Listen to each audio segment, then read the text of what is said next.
Everybody. I am calling to order this special meeting of the Township Committee of the Township of Morris on Wednesday, December 8th, 2021. The time is now 7:05 p.m.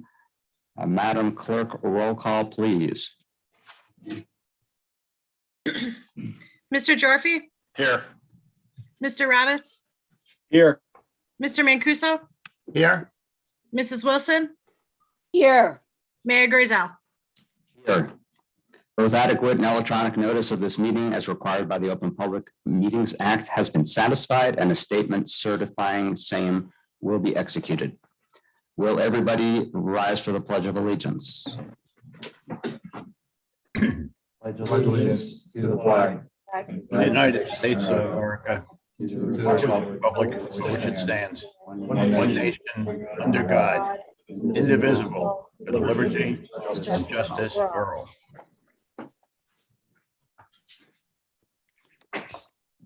Good evening, everybody, and thank you for joining us this evening for this continuation of our public hearing on Ordinance 2721. Just for completeness of the record, I'm going to turn to our attorney, Mr. Carlson, to read into the record the ordinance that we are speaking of tonight. Thank you, Mayor. Once again, this is a continuation of Ordinance 27-21, an ordinance amending Chapter 95 zoning of the Code of Ordinances of the Township of Morris.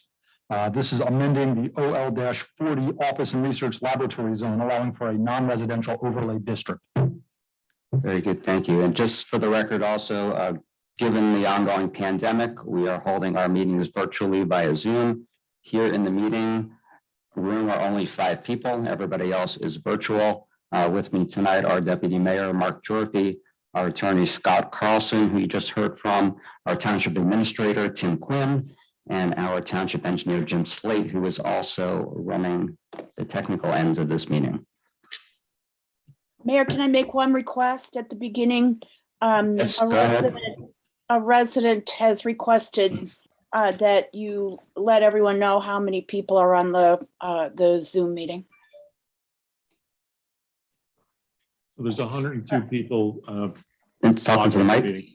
102 Yeah. people logged in right now, including the panelists? No, excluding. Excluding the panelists. Including the panelists. There are 102 people here tonight.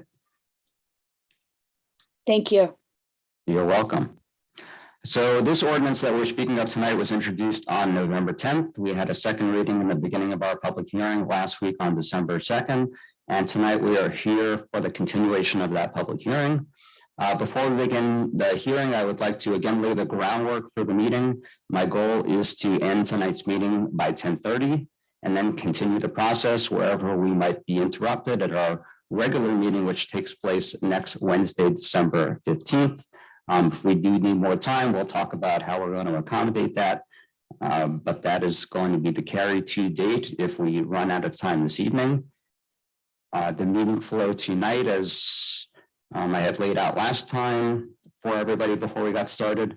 I'm going to turn in a moment to our attorney, Scott Carlson, to give his professional ruling on changing the words via Stockton Road in the ordinance, the present ordinance, as had been discussed at the last meeting.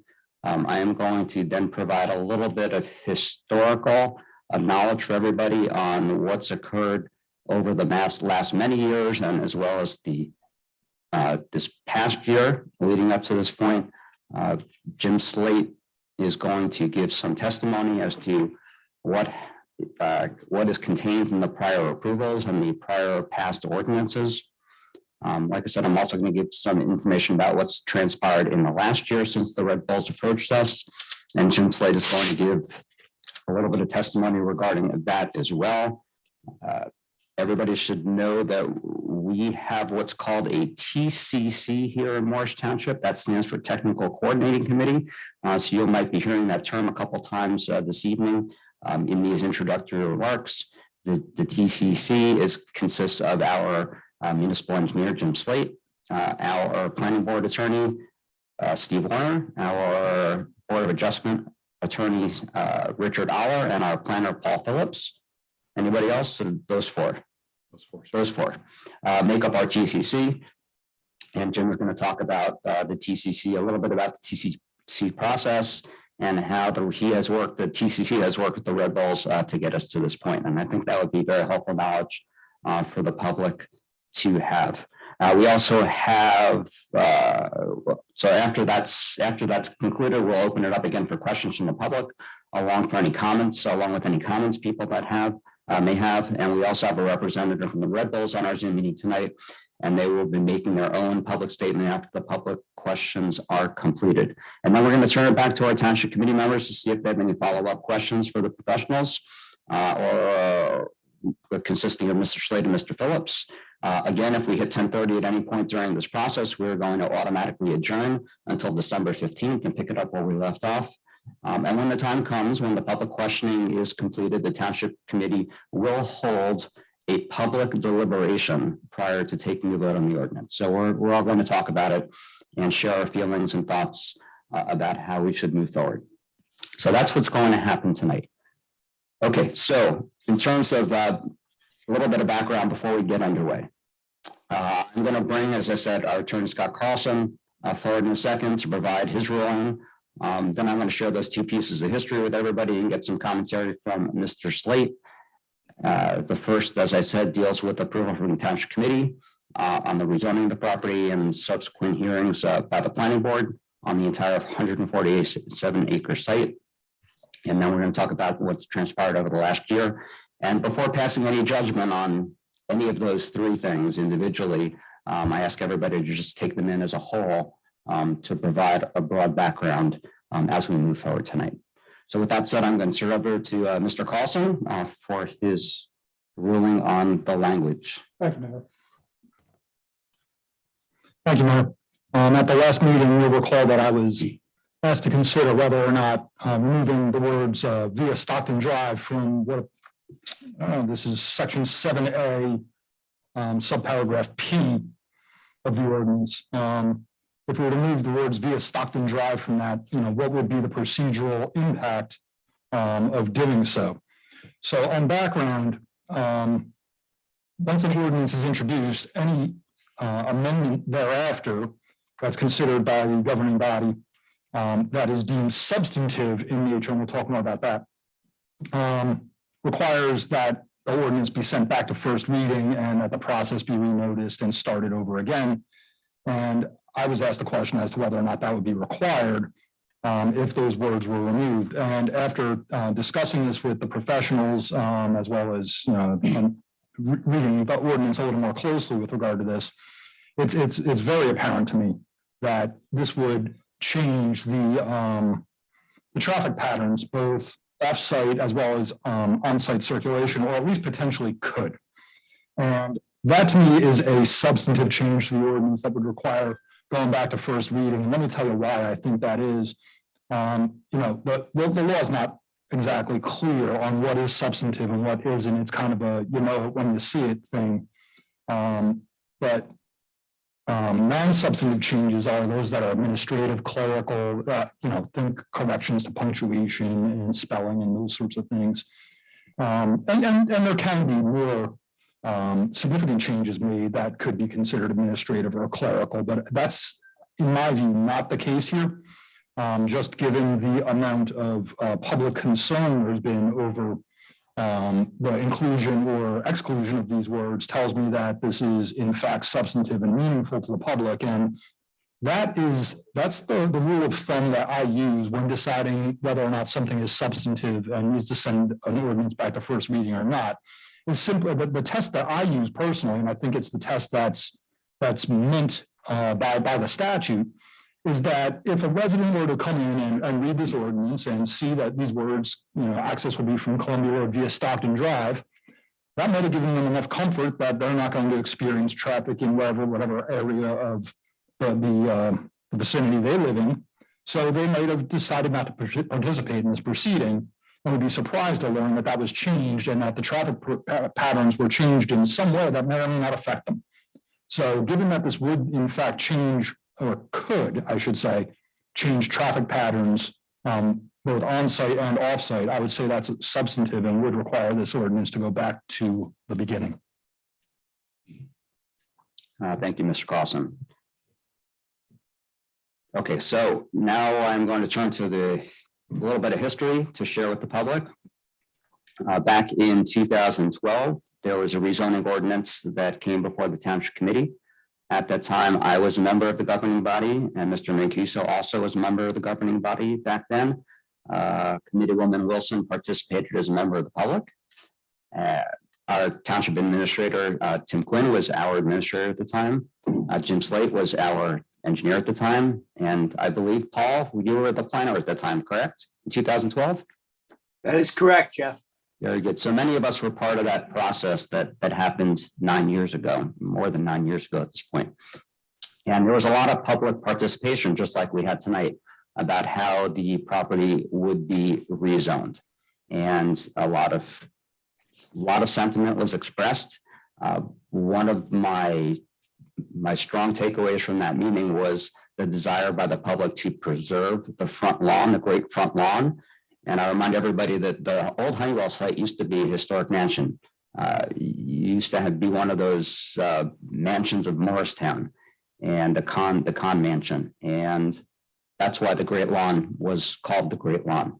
And there was a big desire to preserve it. So part of the hearings was a lot of talk about what the setbacks should be, and what we could do to keep that viewscape from Columbia Road, as the Honeywell buildings had been situated far back on the property, to keep it that way as much as possible. So the Township Committee passed ordinance number, Mr. Coon, what ordinance was that? That was 13C-12. 13C-12. Yes, I have that here. 13C-12, that amended Chapter 95 of the zoning code of the Township of Morris back in 2012. And subsequent to that, it went to the planning board to work through the site plan for how the 147 acres would work. That's very similar to what we've been talking about, what's going to happen here, that there's going to be a site plan. And that got approval from the planning board, I believe, in 2015. Is that correct? It's when the final approvals came through? 2015 and 2016, sir. 2015 and 16. So two different. Before that. There was a GDP before that, and final plans were approved in 2016. So this was over the course of many years, lots and lots of hearings. I think there were about 50 planning board hearings, if I recall correctly, a tremendous number. So I'm going to turn it over to Mr. Slate to just bring forward the most salient points of the ordinance and the planning board approvals. So if I could turn it over to you, Jim, to read into the record a couple of those points. Sure. So as part of those approvals that occurred before the planning board, there was Jim, bring your microphone a little closer. a number of documents that were generated. There were resolution of approvals for the general development plan, the GDP. You've heard that reference before. There was a specific resolution of approval for the residential portion of development. There was a resolution of approval for the portion of the property that was retained by Honeywell. And there was yet another separate resolution of approval for what was known as the RG Columbia. That was lot 5, the other commercial portion of the property. And what we're talking about as part of these proceedings are lots 4 and 5, and that's the commercial portion of the property that RG Columbia was originally a contract purchaser, along with the portion that was retained by Honeywell. And pulling those documents and going through that information as a result of some of the information that came up at the last meeting, there were a lot of specific concerns about, access. You may recall the residents, at least that were on. I called up a map that showed the initial commercial layout and the access of the parking lots to both Stockton and Prescott Road. But a portion of one of the approvals I'd like to read into the record, because it talks to the rights that the property owners have, to use roadways. And there was a certain amount of improvements that were completed and paid for by all 3 property owners: the residential property owners, the Honeywell, and the commercial property owner. And this particular document that I'm going to reference is the resolution of approval for the commercial property. Recording in progress. I think we dropped.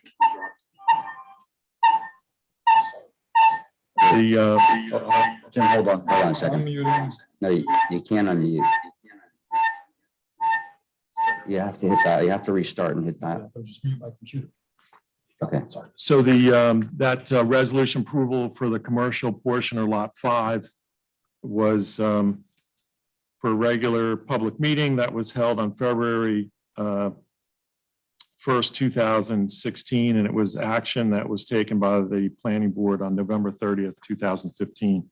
And this is specifically item 41 in that document, and it's kind of spelled out the infrastructure improvements that were completed. And there's a sentence, and it goes on, I'm going to read from the document. It says, specifically, the declaration contains provisions that protect the owners, current and future, of the individual lots to ensure that each owner is able to install and rely upon the necessary common infrastructure that benefits all owners, including roadway access.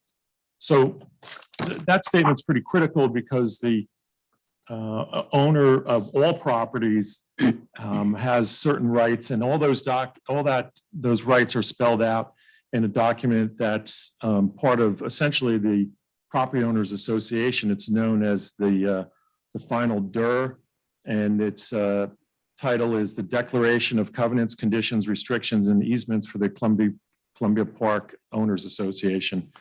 And essentially spells out the rights of the all three property owners, and I think that's a critical component in in this project, and just letting the residents know that the owners of both lot 4 and 5 have certain rights to access Stockton Drive, and Prescott Road, but as part of the concept development, it is anticipated that a majority of the traffic would be onto Stockton Drive in the area of the Columbia Road intersection. So I just wanted to give that background since it was kind of key to the approval that's occurred on the property. Very good. Thank you. So I was also going to mention that there is this declaration of covenants, conditions and restrictions and easements for the Property Owners Association. I mentioned the POA last week that has the overriding control over this private parcel of 147 acres that is made up of these various overlay zones. And that document that binds the parties together, and this is a private contract, but it does state that the main entrance to, it's called main entrance area, is to be what they call Road A off of Columbia Road, which is the road we're talking about. So just this just ties back to what Mr. Carlson was talking about in terms of the via Stockton Road language. It's there for a reason.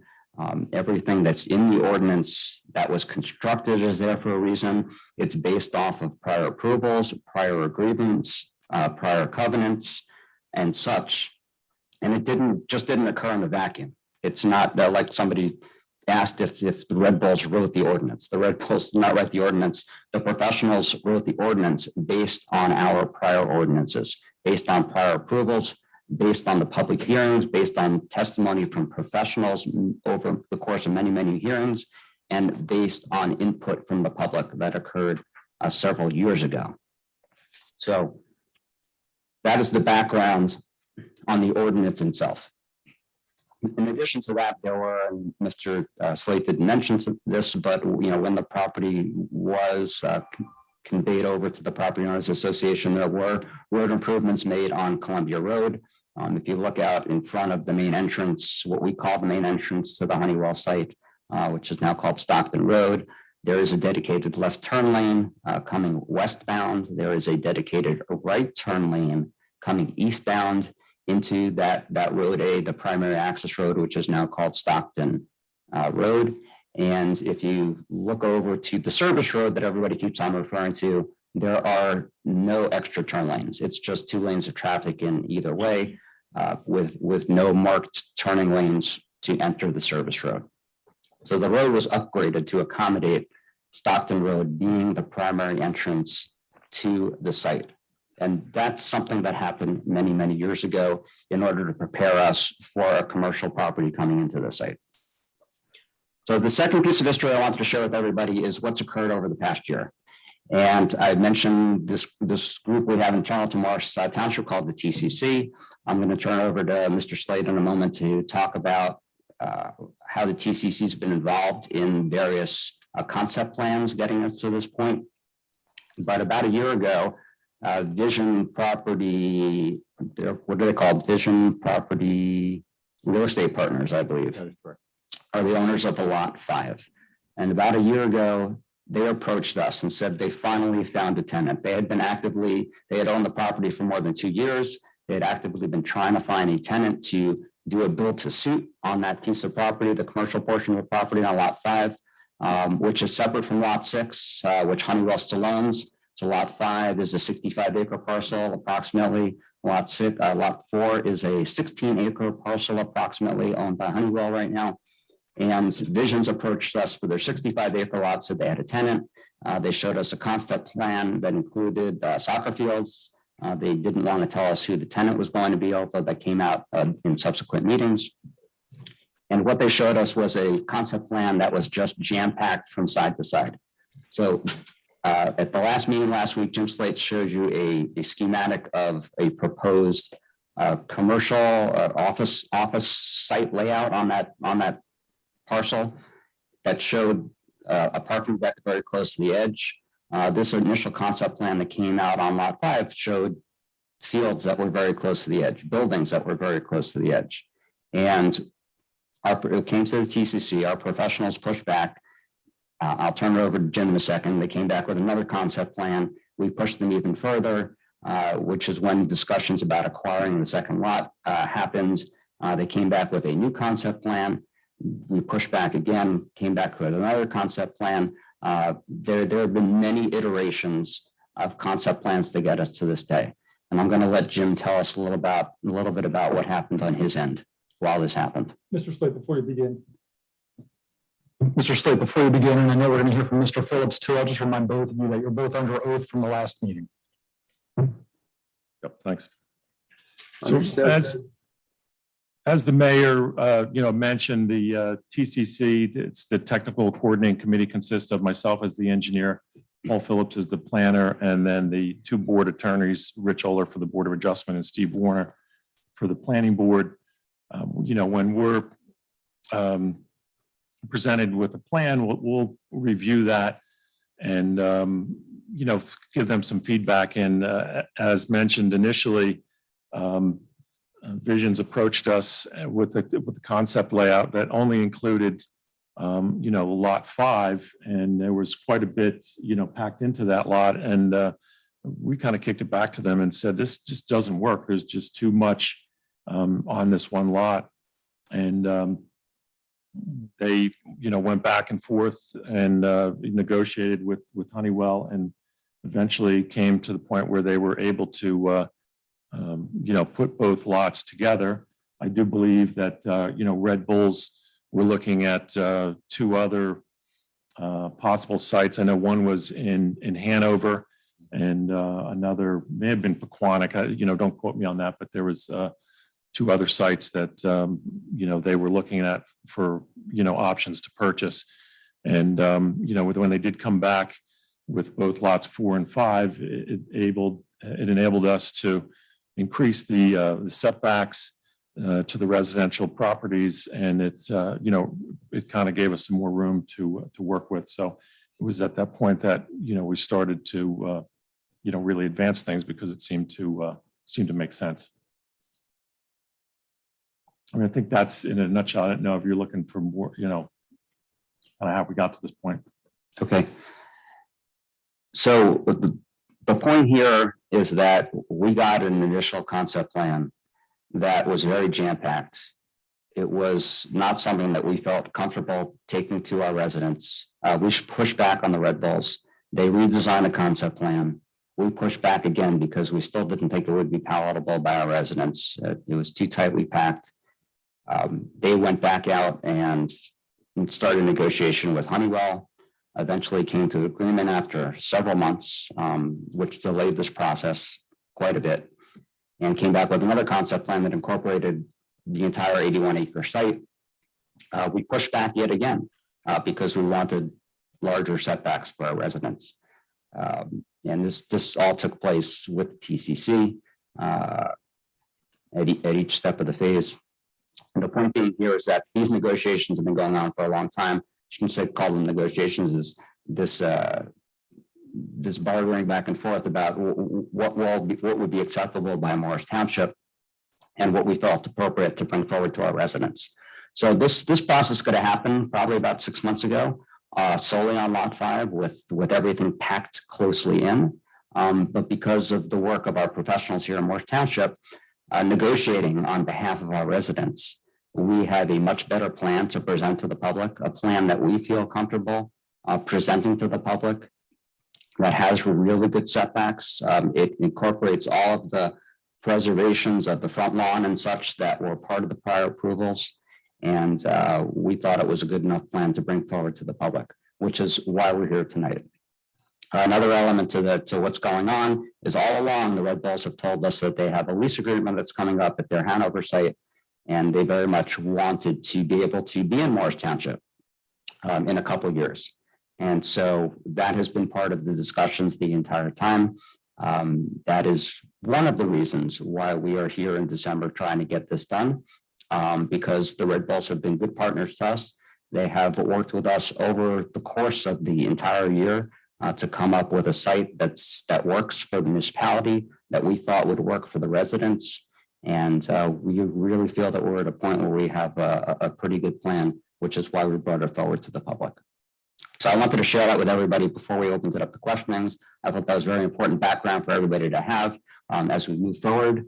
And with that, do we have any questions from the governing body members of Mr. Slate about what we covered so far tonight before I open it up to the public? Ms. Wilson. Ms. Wilson? Thank you, Mayor. I have just one or two questions. In the reference that you made to the prior approvals regarding the Great Lawn, I do remember that discussion going back to those meetings.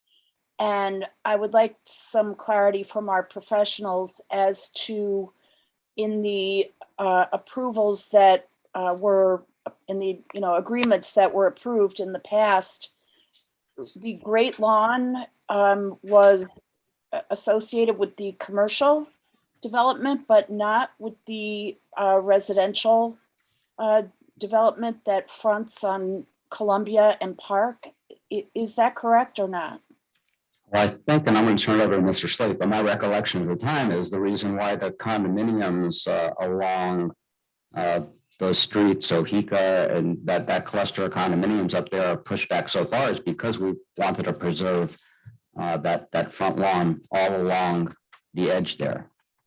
Mr. Slate is flipping through some pages now. Yeah, I would agree with that. I mean, that was a big part of the discussions, to establish that and have that setback, far enough, back to, maintain a portion of that lawn area. So that was a big part of the discussion on both the commercial and the residential portion of the development.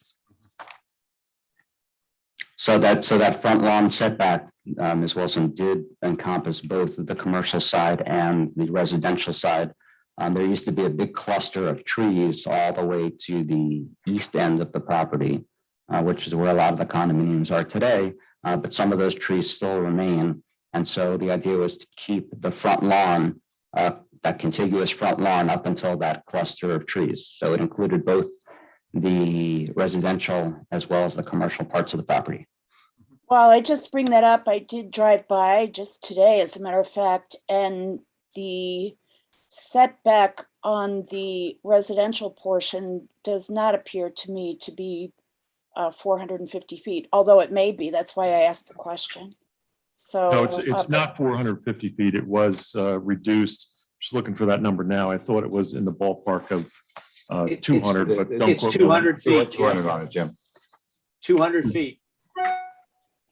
It's 200 feet to those buildings. To the But the resolution but the approval, the ordinance stated that it was going to be 450 feet to the first commercial building. Right, that was my And that's a question. carryover from that ordinance. Okay, so that answers the question I had. And then you also, Jeff, Mayor, you made reference to Well, let me interrupt you for a second. I think, Jim, you can take me off a spotlight so people can see who the person speaking is. There you go. So now when Kathy speaks, she'll be spotlighted, right? Thanks. Correct. Go ahead, Ms. Okay, Wilson. I'm going to pass on that. You made reference to a document and I did not catch the name of it, but you made reference to a couple of documents and so I'll come back to that if it comes up. Thank you. The one document outside of the municipal documents is just that the Property Owners Association Agreement document. So it's a private document between the parties, but there are, I would think, the clauses within that document still hold to this day. So that's the only reason why we brought it up. Okay, thank you. Anybody, any other committee members have questions before we open up to the public? Okay, seeing none, we are going to now ask the public to, I see there are some people raised their hands already. I remind you that if you have already spoken previously, we are going to give priority to those who have yet to ask a question. And I know some of you have already asked 2 rounds of questions. So then we're going to let people ask another round of questions. We're going to try to just allow people to have equal opportunity at asking questions and making comment. So first up, I see is David White. Mr. White did speak before. Mr. White did speak before. I just have a really quick question. Sure. Since you're on, go ahead. State your name and address for the record, please. It's David White, 10 Delano Court. Yes, sir. Good evening. Yeah, good evening. And I'll probably have some more later on. But Mr. Mayor, you mentioned in your remarks that there was a left turn lane onto off of Columbia onto Honeywell, Maine, or Stockton, and there was no additional lane on the service road. That is not correct. There is an additional turn lane. It's a right turn lane off of Columbia Road, heading towards 24 onto the service road. So there is an additional turn lane there. Okay, duly noted. We were looking at a satellite map right before the meeting to try to make that determination. I mean, I'm happy to send you a picture tomorrow. I mean, I drive by every day. Yeah. I can confirm that. I drove it today myself. Very good. Thank you for that clarification. I appreciate it. No problem. That's all I have for now. Okay. Thank you, Mr. White. Next up, I see Joe Baumann. Mr. Baumann? Can you hear me? Yes, we Mayor, can can you hear me? Yes, we can hear you. Yeah. State your name and address for the record, please. Joe Baumann, 5 Delano Court. I also happen to be vice chairman of the Columbia Park Homeowners Association and the designated representative to the POA on behalf of the board. And I apologize, I'm calling from my car in between meetings. I just wanted to take a few moments to respond to the general comments. And I can tell you, Mayor, I've worked with some of your professionals. I have a lot of respect for them. And there's no doubt in my mind that the first iteration of this project has been greatly improved over the process that they've undertaken through the preceding 6 months or so. So don't take these as a comment on the effort of both yourself and the staff and the professionals to present us with a project, excuse me, that you believe satisfies the needs of the Red Bulls and addresses the concerns of the people that live next door. But I guess my comments are a couple fold. One, we can always do better, right, Mayor? I've been on the dais defending projects as you and your professionals are. And until you have an opportunity to engage with the folks that live near and close to and spend every day looking at the land or experiencing, anticipating what the new project might look like, it's really hard to get a complete and thorough understanding of what the issues may be that will concern people. So I would sort of begin by saying I'm hopeful that you, the elected officials, the professionals will be open-minded about this process, and that this doesn't really become, sometimes we become so invested in our efforts and our project that we become a little bit unwilling to consider that there may be ways to make it better. So I begin with that comment. And then I also think that while it's clear that this project was well thought out over the years in terms of access from Columbia Park on Stockton and the what's happened on the service road.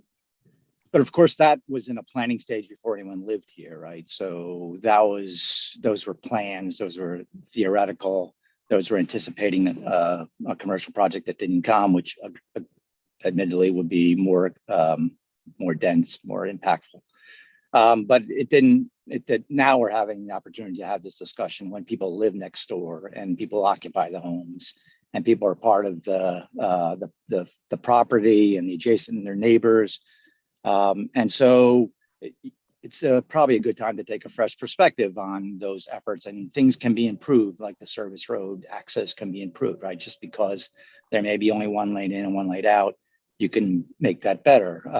Maybe as we've suggested, you can do ingress only from Stockton and then 2 ways out. So I also want to suggest that while, again, the plan, the ordinance was carefully crafted based upon many years of analysis, that all preceded people actually living in the area and taking into consideration the views of the people that are now the neighbors of this new project, I think is also a critical component. And then I want to further address the timing. I understand and also appreciate that the Red Bulls have a deadline, which speaking not just for Joe Baumann, I think their project is better than what we could have otherwise. But there is, if there's opportunities to improve it, I think a couple months here and there, generally contracts get extended, closings get moved if everyone's moving to a solution. So my point is that I'm hopeful that some of our suggestions, particularly the ones concerning access to the site, for example, maybe whether or not the buildings can only be 2 stories or 3 stories, the things that are in our letter to you, will be seriously considered. And I'd sort of hate to have us not make changes to the ordinance because we feel, meaning you feel that we're under a deadline and we would have to reintroduce the ordinance, and perhaps that takes us into a new year because you can't cross governing bodies. And now we've sort of lost 30 days. It's a big project, it's an important project, and a month here or there, I'm certain will not be the death knell of this project in terms of deadlines or commitments by the Red Bulls or us or the governing body. And so I'm really just urging the members of the council, the professional team, to seriously consider the comments, take the time if it's necessary to amend the ordinance if you believe some of our suggestions are good. And let's move forward. We want to participate in the process in a meaningful, impactful way that is to the betterment of everybody. We think we can do that. We think there's some tweaking that can be done to this ordinance. We've given you those suggested changes. And then during the site plan application process, we'll certainly involve ourselves. But I just want to, again, urge you and the governing body to consider some of those changes, amend the ordinance if you agree with some or all. And if that means we have to sort of start over in January and lose 30 days, again, I don't think that's the end of the game for a project that's going to be here for decades to come. I don't think it's necessary to go through the whole letter. We posted on our website. We've shared it with the community. You have it. The Red Bulls have it. But if you want to address those points, I'm happy to. I know you're not here to ask me questions, but I'm available to answer the questions, or if you or otherwise. But I just wanted to again ask that we not become so married to the effort that we've undertaken thus far that we are unwilling to consider what I would describe as not terribly major, doesn't change the use, for example, suggested changes that we put forth in our memo. Thank you. Very good, thank you. And I would like to remind the public that we're trying to keep everybody's comments to 5 minutes because there are a lot of people here tonight. If you do want to come back a second time, you can, but I ask everybody to be thoughtful of their neighbors and try to keep your comments to 5 minutes. So with what Mr. Baumann just said, Jim, can I ask you to put up the concept plan for a second?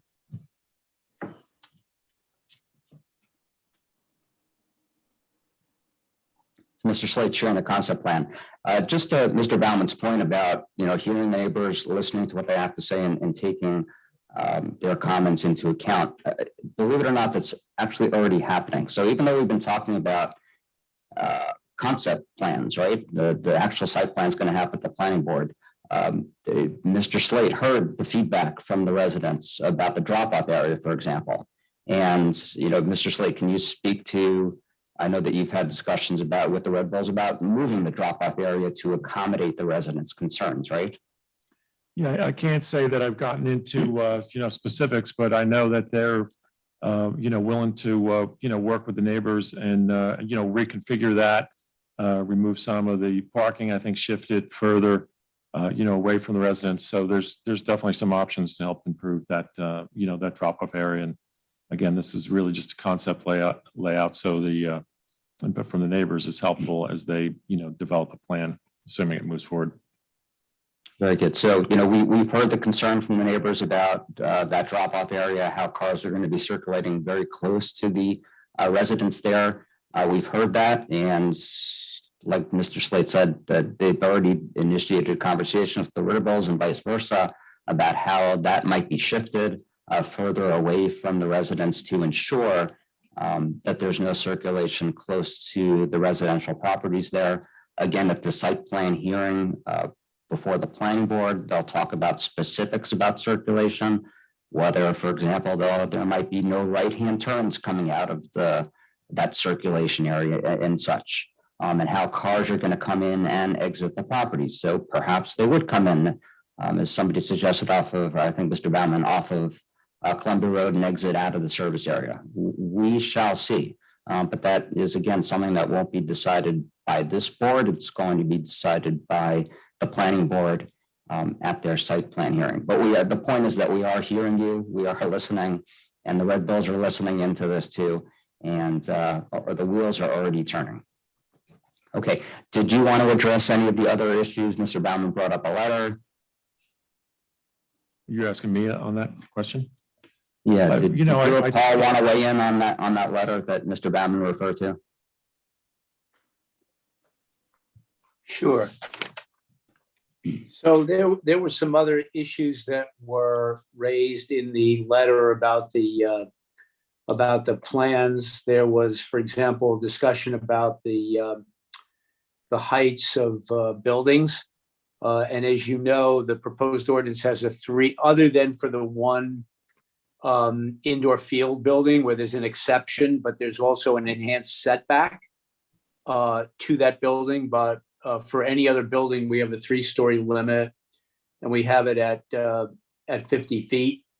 And the issue that some of the concepts that we saw over time from the Red Bulls showed for other buildings 2 and 3 stories.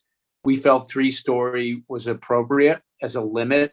I will say that the existing zoning, and I think the approvals allowed 4-story buildings up to 55 feet high. So these are actually lower buildings per se.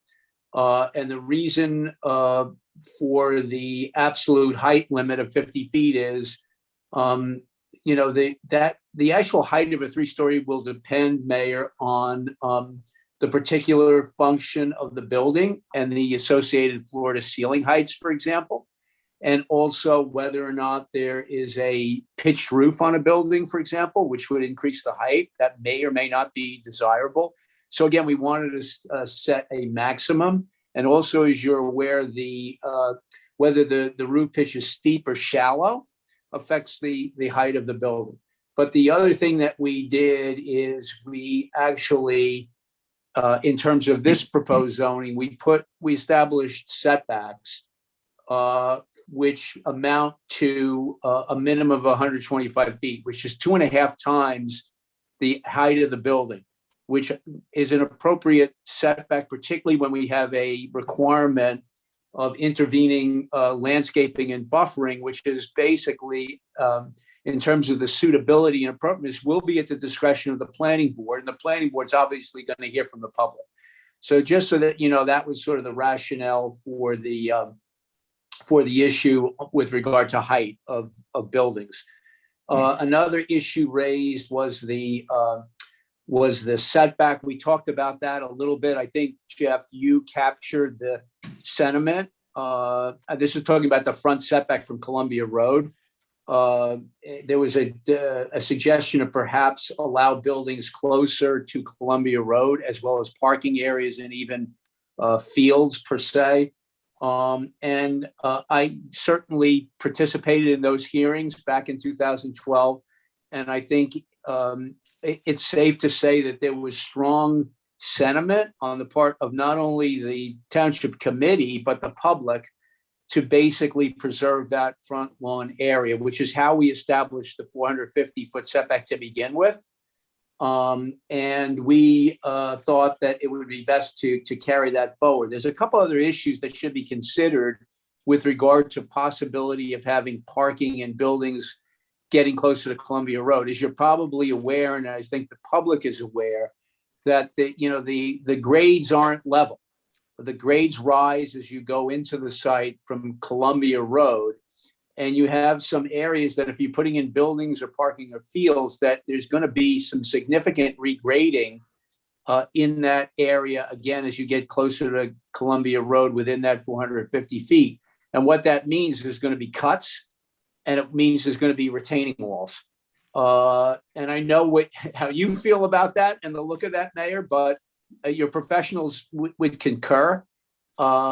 It's something that we didn't want to see in that front lawn area. You'll also see there's a large pond wetland area, and there are also some mature trees over closer to the Honeywell service drive, which we think are worthy of preservation. So kind of for all of those reasons, myself and Jim Slayton at TCC felt that keeping the 450-foot setback made sense. And that also goes to the issues raised in the letter of the setbacks for the parking, same rationale, and setbacks for the fields, same rationale. We believe that where they are vis-a-vis the zoning and where they appear on this concept plan that is on the screen are in the appropriate locations.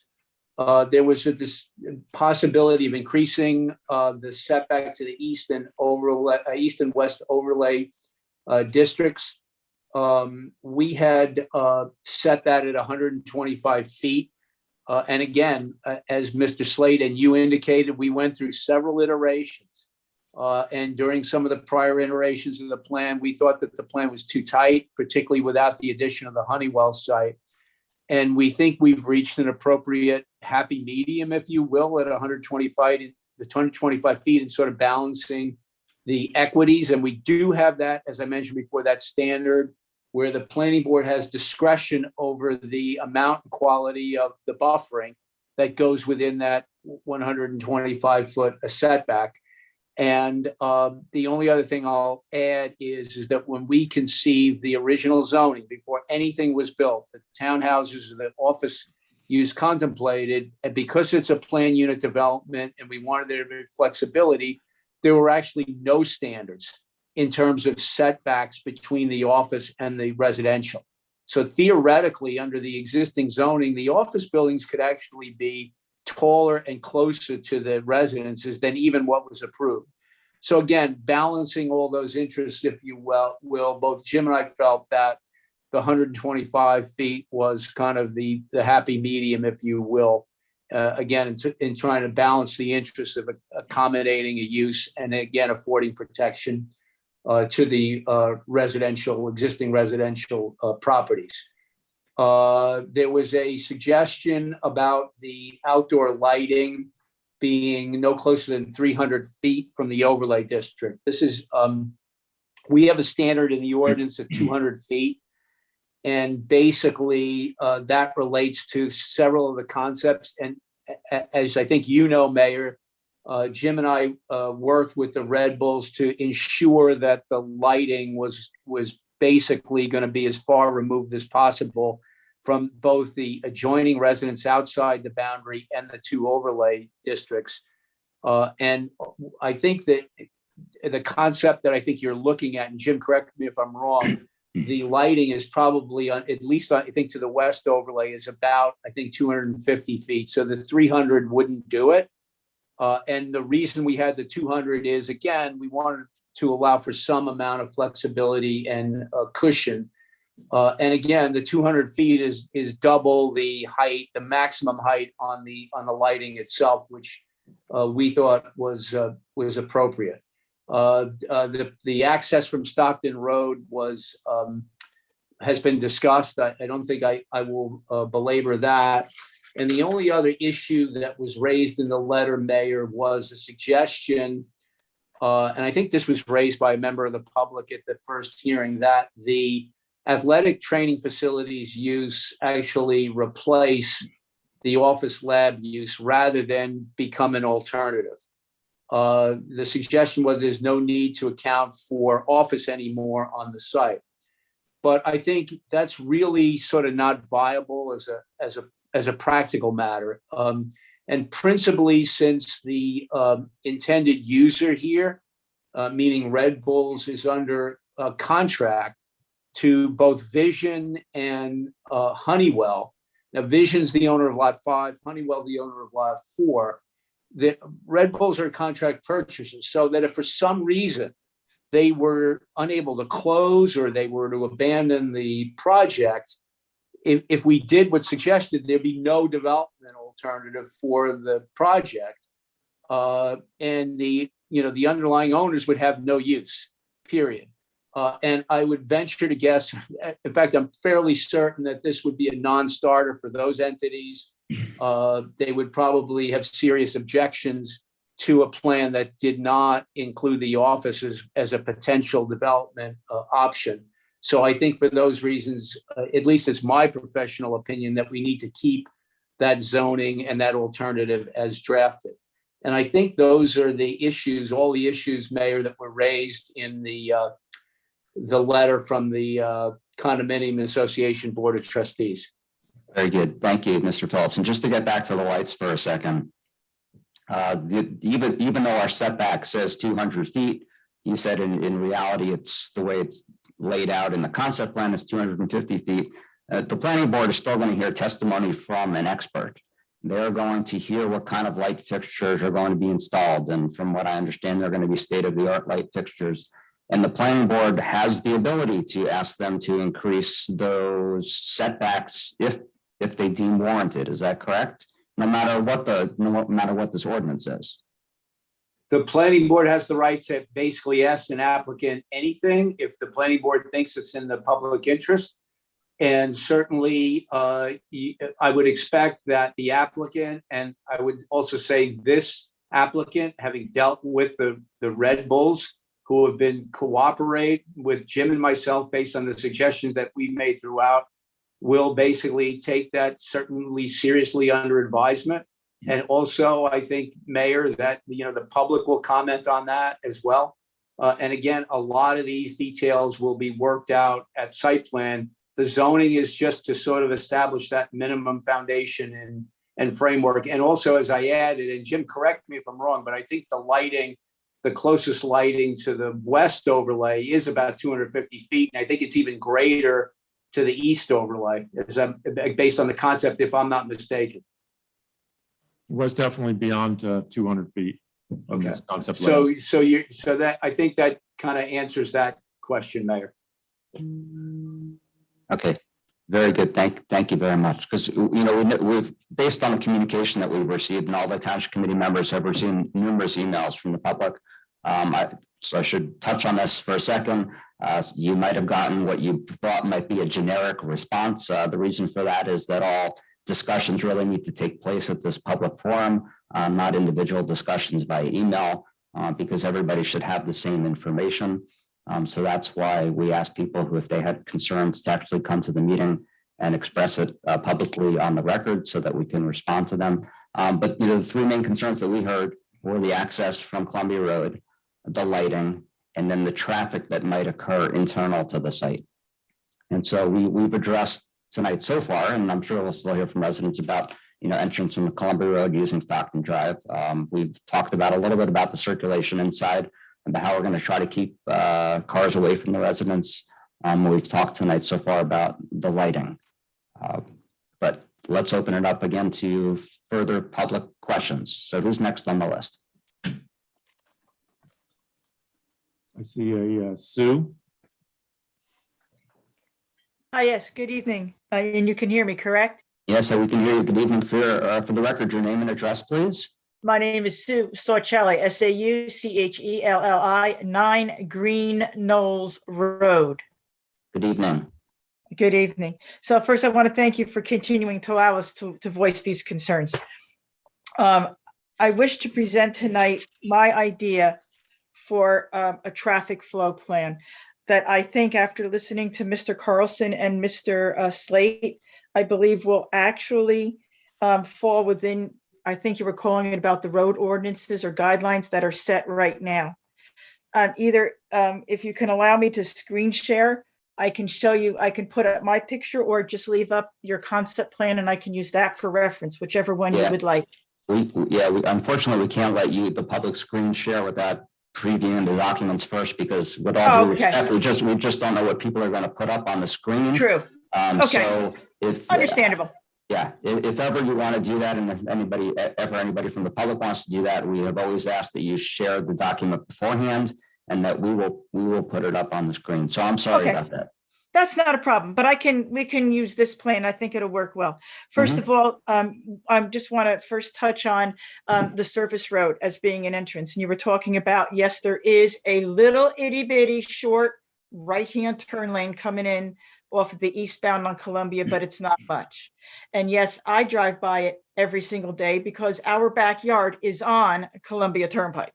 So I know what you're talking about. I have another reason, which I think is more from a safety concern edge, about that using that service entrance. Right near the CubeSmart, there is a crest on Columbia Turnpike. And that creates very poor sight lines for both traffic lights on either side of that crest. And it's evidenced by that red light ahead sign that was just recently repaired to warn you about the traffic light at Columbia and Normie Parkway. But think about coming up over the crest from Columbia, from that intersection, coming towards Honeywell now, and all of a sudden having people making a hard right stop and making a right-hand turn at that crest. It could really cause a lot of problems. So I'd like you to please consider that as a safety issue for even using it as an outgoing exit for traffic, because I don't think that is a very good place to go. Secondly, if you go further down on the service road, and right there, and as you go past the CubeSmart, you get the property juts out and it goes to the right. You come down and then it goes right there. If you go right where that cursor is at the very corner, there is a gate. And that is a gate from Honeywell that goes right into the cul-de-sac in my neighborhood between Featherly, right there. Yep, there's a cul-de-sac at the end of Featherly Road. Now, we have been assured in other previous meetings that that cul-de-sac would never become any kind of an open vehicular or pedestrian traffic access area. Is that correct? That is correct, and you have our promise to keep it that way. Okay, now, to be nice, yes, I know your promise, and I know you're probably all very good. It's on the record promises, now. But committee members change. So my questions for this part are, how do we get this as a guarantee placed as a condition for a final approval? And how does the public get to view those conditions and just make sure they're in place before the application is finally approved. Thank you. So, And I have one more thing to go, but that's my, and I have why one don't you more get, thing to say. why don't you get your third thing in and then we'll respond to all of them. Okay, cool beans. So if you go back further and open up a little bit more so we can see Columbia Turnpike again, or Columbia Road, whatever you want to call it. And now let's look to where you have Stockton and Honeywell Drive, whatever you want to call it, right there, that intersection. I'm going to try to describe it instead of showing my plan, but I think it'll work. I know the Columbia Park residents have a lot of concerns about Stockton and Prescott drives, and after driving them today, I don't blame them. There's a poor design of Prescott that has provided people with an unhindered shortcut from Route 124 all the way through to Park Avenue. There are no speed limits, no speed bumps, or even a double yellow line. And by human nature, people are going to try to find different ways to try to access the Red Bulls complex besides Columbia Road. So this is what I suggest. Instead of the Red Bulls tearing down the guardhouse, which if you figure it's about maybe halfway up on that road on what you're calling Honeywell Drive or Stockton, I don't know what you want to call it now, but halfway up between Columbia and where you see the parking lot, there's a guardhouse. They want to tear it down. I say that that guardhouse should be kept and the road that was there revived, and that should become the Honeywell's, the main entrance for the Red Bulls. You could then go past the guardhouse and make that a one-way road into the parking lot area, and from there and beyond, it's secured into the security complex. And then what you could do is that connection that right now is between Stockton and the parking lot, you just close it off. You put a nice substantial barrier that does not allow the high clearance SUVs to jump the curb and try to sneak in, which would be another thing, a deterrent of stopping people to try to use Stockton to get to the Red Bulls. And then the outbound traffic could also leave that same parking area.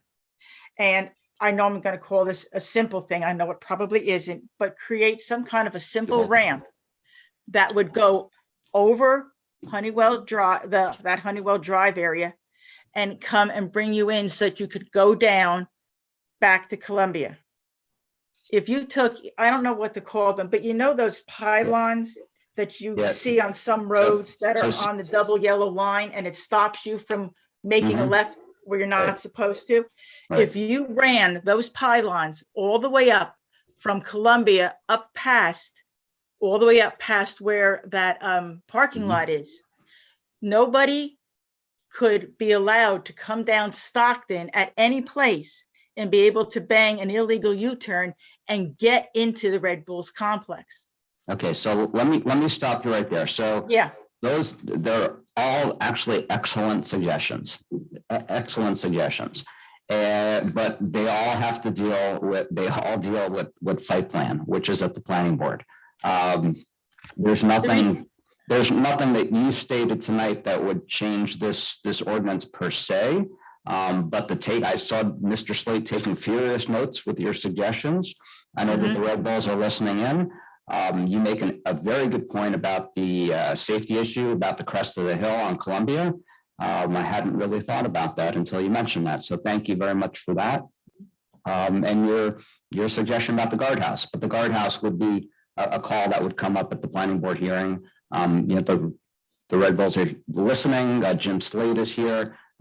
Perhaps the guardhouse will stay up, or they'll rebuild it until that time. And the reason why I'm trying, I thank you for letting me do this now, but the reason why I'm saying this is because then maybe when the site plan comes out, there won't be as much discussion to have, because if they make if they give us a site plan that already has these kind of ideas intact, then maybe there won't be as much dread and anxiety that's happening right now in our groups. So let me turn it over. Can I say one more thing real quick? One more thing. Because you're already It 8 is. minutes, so, No, it's super quick. I Yeah. would just suggest some signage that would in effect be placed at 5 entrances that would have almost like, that circle with the line through it that says, don't be allowed. If it was no Red Bulls access, private residences only, you could place that sign at the beginning of the Honeywell Drive where it would Mhm. split off at Columbia. You could place it at Prescott and Park Avenue. You could place it at the Prescott near the railroad tracks. You could Got put it. it at Fillmore Drive, and you could also put one at our beginning of our Featherly Road and Normandy Parkway, because we have a little sign that says no outlet, and it does diddly squat right now. People still try to come in through our neighborhood to go into the townhouses. It just Very doesn't good. work. But I think those signs, if the signs tell them you can't get to the Red Bulls, you can't get there from here, Right. and it's private residences only, I think that will cut down tremendously on any kind of Stockton Prescott thoroughfare that people think they Very might have. good. We understand. Thank you so much, Sue. Those were very good suggestions. And if you could Mr. just answer very quickly for me, answer the question about how we would know about the conditions. I will. So I'm gonna. Perfect, thank you. So I'm gonna let you And stop thank you right again there. for your time. I really You're super welcome. appreciate it. So I am going to turn it over to Mr. Carlson to address the issue about ensuring that Featherly, which is in that little cutout, Jim, can you go to where the end of Featherly is? So we're all familiar with it, right around there. That there, how do we formally make that a condition that there would be no entrance into the property from Featherly? This is a new one to me, Mayor. I've not considered this whatsoever, but I think that the ordinance itself is pretty clear on that point as to where the access is to come from and to, and ultimately the planning board, I think, is going to have to have access with that's consistent with the ordinance. Right. I would also mention that, I just want to, for the neighbors that are in that neighborhood last week, there was some concern about the removal of vegetation in that area, but as you can see in this plan, that that wooded area is planned to remain, at that location. So it's pretty dense woods there, and it serves as a good buffer to the neighbors. And there is no plan to do any access, into that neighborhood. That could be conditioned by the But plan. that could be a condition of approval from the planning board that's, I would suggest that the residents raise that concern there and then have that hardwired into any resolution that's adopted by the planning board. very good. Next up, I see Robert Cates, Kate's with a K. Cates with a K. Robert, can you hear us? Yes, Robert Cates at 25 Green Knolls Road. Good evening. My question has to do with the light towers. Mhm. They currently have a limit of 90 feet. My concern about the light towers has to do with the approach to the airport. And in 2018, there was a temporary cell tower on the Honeywell site, I guess pretty close to the service yard, as you see in the picture there. Yes, we're very familiar with it. Yep. Pardon? We're very familiar with that temporary cell tower. Yes. Yeah. And that did receive FAA approval to be there. Yeah, the thing about that cell tower was it had aircraft warning lights on top of it. I think it was about 100 feet high, and it required aircraft warning lights. My concern is that the multiple light towers that you're going to be putting on the fields at 90 feet might very well require aircraft warning lights. And when we had the temporary cell tower in that area where you see the service yard, it created a lot of problems in our neighborhood. And frankly, I think they would, anyway, I'd like to see an amendment to the ordinance such that any light towers would be limited to a height that would not require aircraft warning lights on top of them. Thank you for that suggestion. And I'd like to just respond to that, Jim Slade here. We've had our RF consultants take a look at that, and there was some concern that lighting that, I heard from the neighbors that lighting was excessive on that tower. And he also felt that was more than was needed. So, that's something we can look into further. Whatever light was on that tower in accordance with our RF expert was excessive. And, if some sort of lighting is required, we would make sure that it's not something that was as bright as the strobe that was on that tower. And I My would, think request- I would think from a planning board perspective that they wouldn't allow for anything that would require a constant strobe. I think the applicant would have to come back with a plan that Well, that didn't depends on require a what the strobe. FAA requires. Does it not? What I'm saying is if the height required that to kick in from an FAA perspective, Yeah, well, I would like you to put that into the ordinance.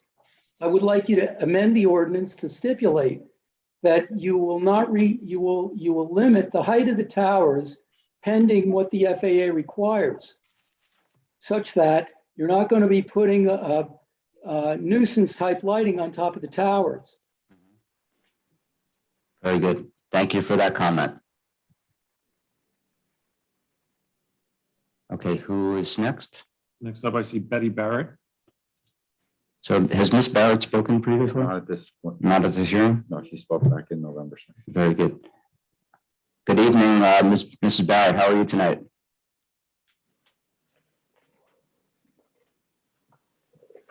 We can't hear you yet.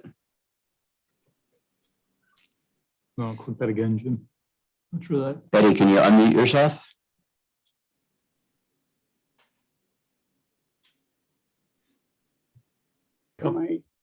Now we can hear you. Yes. Yes, Can you state your name and address for the record, please? okay. Betty Barrett, 5 Baumann Road. I Good live evening. across from the development, across the street. And last time you talked about parking spaces, and I didn't hear how many parking spaces was going to be allowed. So there was discussion in the ballpark of 400 parking spaces for the Red Bulls Okay. is what they anticipated needing. Oh, all right, that sounds that. You also mentioned there was going to be a parking deck. The parking deck was part of the previous proposal. There was actually 2 one-story structures that were part of the office zoning, the 900,000 square feet of office space that's currently allowed on the property. And just by way of comparison, based upon 900,000 square feet of office space, you need about 3,600 parking spaces versus the 400 that's being proposed. Well, with an office complex, you wouldn't get any noise. But I was just a little bit concerned about this complex is going to be used for training purposes only. Is that correct? Yes, that's correct. It's just a training facility. And there wouldn't be any games held there at all in the Well, future? there is one exhibition field that's shown there. There is a proposal to put some bleachers in for some viewing. Again, the size of the bleachers would be determined by the planning board. That would affect the parking. So there's going to be expert testimony about that at the planning board. Okay. I did read that there was going to be a 300 seating arena. And I was wondering if that was going to be covered or just an outdoor arena. No, it's you. Jim, you can, isn't it listed The there? bleachers may be covered, but there's no plans for an arena. I mean, there is a half field proposed at possibly a future phase for a half indoor field. But that's more for practice facility. So it's just going to be for training and practice, these facilities. And do we know if it's going to be turf or? It's going to be a mix of turf and grass fields. It will be. Okay. And you had mentioned other proposals that wanted to build all the way out. But isn't this 80 acres taking up the whole space? I mean, there doesn't seem to be any open spaces there. It seems to be taking up the whole property. There is open space that's preserved along Columbia Road. You know, that lawn and wooded area that's along the frontage now. Well, that's always been preserved, though. That's nothing. And that will be maintained. I didn't think that could ever be developed because of the ground cover, the water there. And that's part of the protections that are in place in the ordinance to preserve that front lawn area. Okay. Do you know if these notices were sent to the residents that are on Delaware Road? That's off of Park Avenue. Yes, they would have been included. Correct me if I'm wrong, Tim. I believe we went out 200 feet and then we actually went out another 200 feet beyond the 200 feet. We did extended notice. All around 147 acres of the Honeywell property. I was asking that because part of Delaware is in Florham Park. Did you send notices to people who are actually in Florham Park? If they were within the 200 feet. If they were within the 200 feet, they were included. They would have gotten a notice? Correct. Okay. The woman who was talking about, she had a good idea for access to the bowls. But remember, there's neighbors that live across the street on the other side of Columbia. So we're not happy about all the traffic coming onto Columbia. She was just mentioning one exit. I don't think just one exit could hold 200 or 300 cars coming out of there. Right, that's why at the planning board, we're going to have a traffic expert examine the flow of traffic, give testimony as to the predicted number of cars that are exiting at which exits and the impacts on Columbia Road. So that's all going to take place at the planning board. Okay, because that service road, I should think, could be used if it's too close to the queue. Maybe you'd have to make a new service road, moving it down. But certainly when cars are coming in and exiting, it's not, in my opinion, it's not good to just have one exit or one entrance. Thank you, Mrs. Barrett. Is there anything that prevents cars at this point of the complex to prevent cars from going out into other exits? I mean, there's exits onto Park Avenue and there's exits out the other way. So again, Mrs. Barrett, this is a zoning ordinance tonight. Those are all site plan questions that go before the planning board in order to control internal traffic. I also remind everybody from the public that this is a private roadway network. So the Property Owners Association has certain controls over what happens to the internal road network, where speed bumps, if they were desired to be placed, could be placed, and other traffic calming measures. The POA should be talking about that internally in addition to these discussions. Oh, okay. But Mrs. Barrett, you've exceeded the 5 minutes. If you want to speak further, I invite you to come back. We just want to leave time for more people to speak this evening. I appreciate the time. Very good. Thank you for joining us tonight. Okay, who do we have next? Next up, I see Herschel Hyatt, I believe. Herschel Hyatt. Please unmute yourself.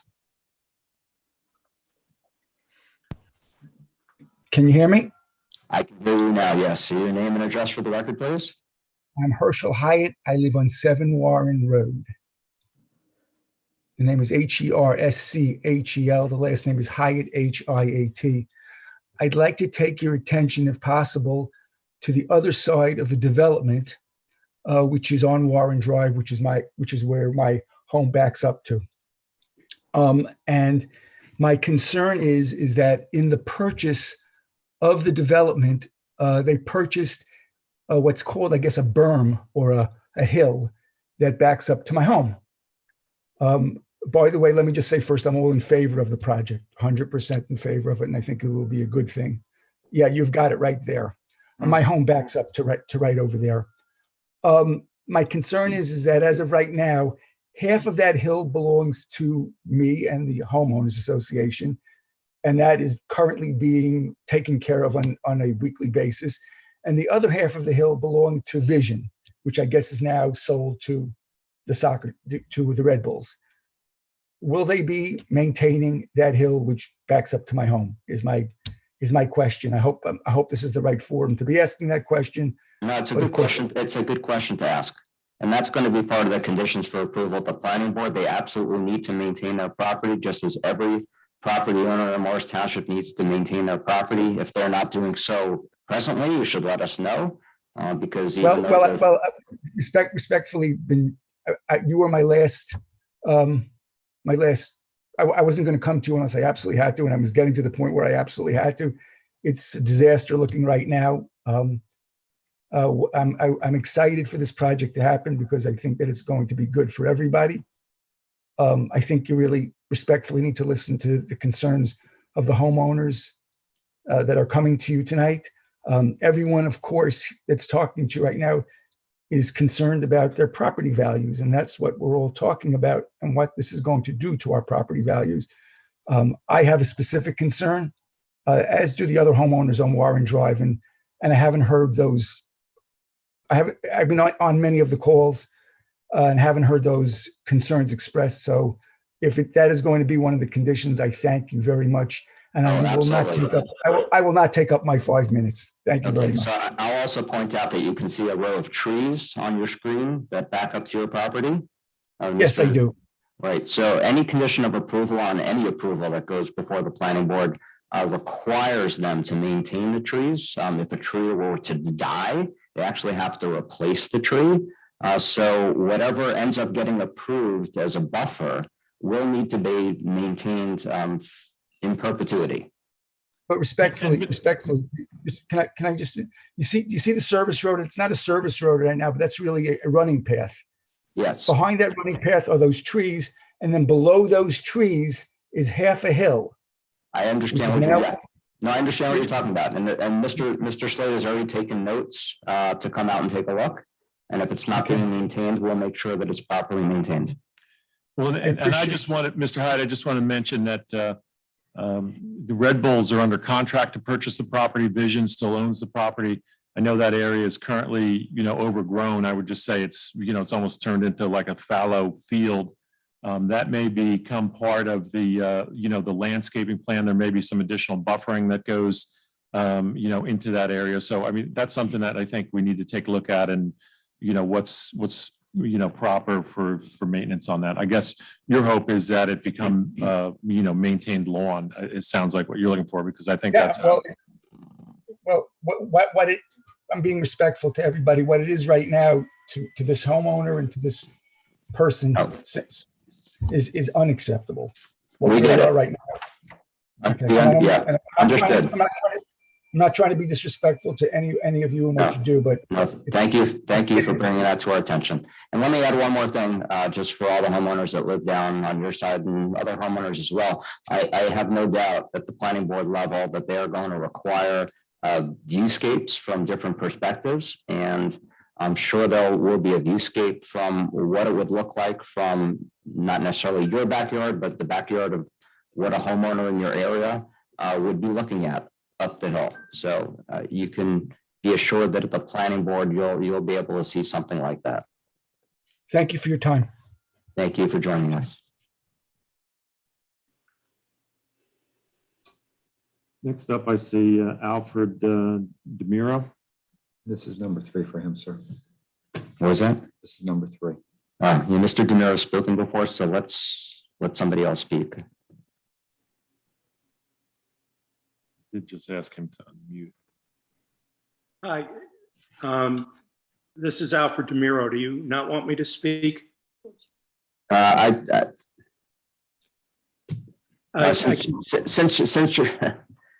we're here. Yeah, since you're here, but I really ask that you keep it as short as possible, because we do have a line of other residents who want to speak. But go ahead, since you're on the line. So your name and address? If you can let me just finish my questions, and then I think different people may want to address them. first thing I wanted to say is that I agree with Joe Baumann. Can you, Mr. DeMiro, I'm sorry, can you give us your name and Yes, address for the record? I live at 2 Aldrich. The front of my home is on Stockton Drive. Very good, thank you. I agree with Joe Baumann on the timing issue.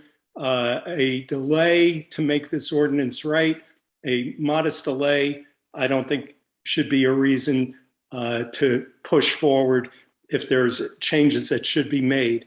I'd like to observe that, to the best of my knowledge, it was said that the Township and Red Bulls have gone through several iterations of the project. To the best of my knowledge, none of the residents in my community had any input into those iterations. You've mentioned that the Red Bulls are working on drop-off changes, and I'd also like to know if they're working on moving the dorm from its proximity from our front yards. I'd also like to remind you, and this is on the record at that November 17th meeting, that the Red Bulls construction manager assured us that all construction traffic will access and leave via the Honeywell service road. And I think that's important to make sure that we're protected on that. The only exception he gave was if there's some utility work that has to be done on Stockton Drive. And finally, my question is, when you come down Columbia or up Columbia, and you see the traffic light and you see the words Honeywell, Maine, when does Honeywell, Maine become Stockton? So that entire road is Stockton right up to Columbia. Even though it says Honeywell, Maine? And you're saying there's a street sign that says Honeywell, Maine? Absolutely. That's what, there's no street sign at Columbia that says Stockton. It says Honeywell, Maine. And my question is, does Stockton begin farther up from Columbia Road? That's just the county having to move it. I'd have to look into that. I mean, I don't know if that's an old sign, a carryover from Honeywell's main entrance. And maybe that's something that should be changed to, Stockton. Well, it sounds like it definitely should be changed, yeah. The reason I ask is if in fact the engineer or the planner determined that Stockton does not start for maybe 200-300 feet in from Columbia, then the language of that ordinance definitely should be changed to say, if you insist on putting primary access there, it shall be from Columbia Road onto Honeywell, Maine, and that leaves Stockton kind of out of the equation right there. So I think it's important to determine where Stockton begins. Stockton definitely begins at Columbia. No question. Yeah, no question. No question on that. Okay, so that's all I had. Again, I just want to remind you of the assurances from the Red Bulls about how that construction traffic will flow. Mhm. Okay. Okay. Thank you. Next up, I see Jeffrey Reisman. Or Reisman, maybe? Yeah, Jeffrey Reisman, 1 Addy Place. Good evening. Good evening. And I appreciate everyone's concern and understanding the residents' issues, but a couple of things that are 2 points in my mind are very salient in this ordinance. The first is, this is not a commercial building. This is a different use, and the use of this is opposite the hours that a commercial building would be. These people operate on the weekends and they operate on the nights. And so the fact that, the original owners, the ordinance allowed for use of these other roads, Stockton and Prescott, that was not predicated on a use like this where cars are going to be traveling Saturdays, Sundays, nights, weekends, where kids are playing, people are walking. So I believe one of the solutions that all the entrance and exit should be off of Columbia Road and should not impact the residents at all. The second thing is the limitation and the decibel level that's coming out of this place. There are whistles constantly from this facility, as well as a 300 person arena. I just feel like, how are we going to be assured, the residents, that is, we're not going to have noise pollution here? And what's the enforcement on a decibel level that, will be held to the Red Bulls?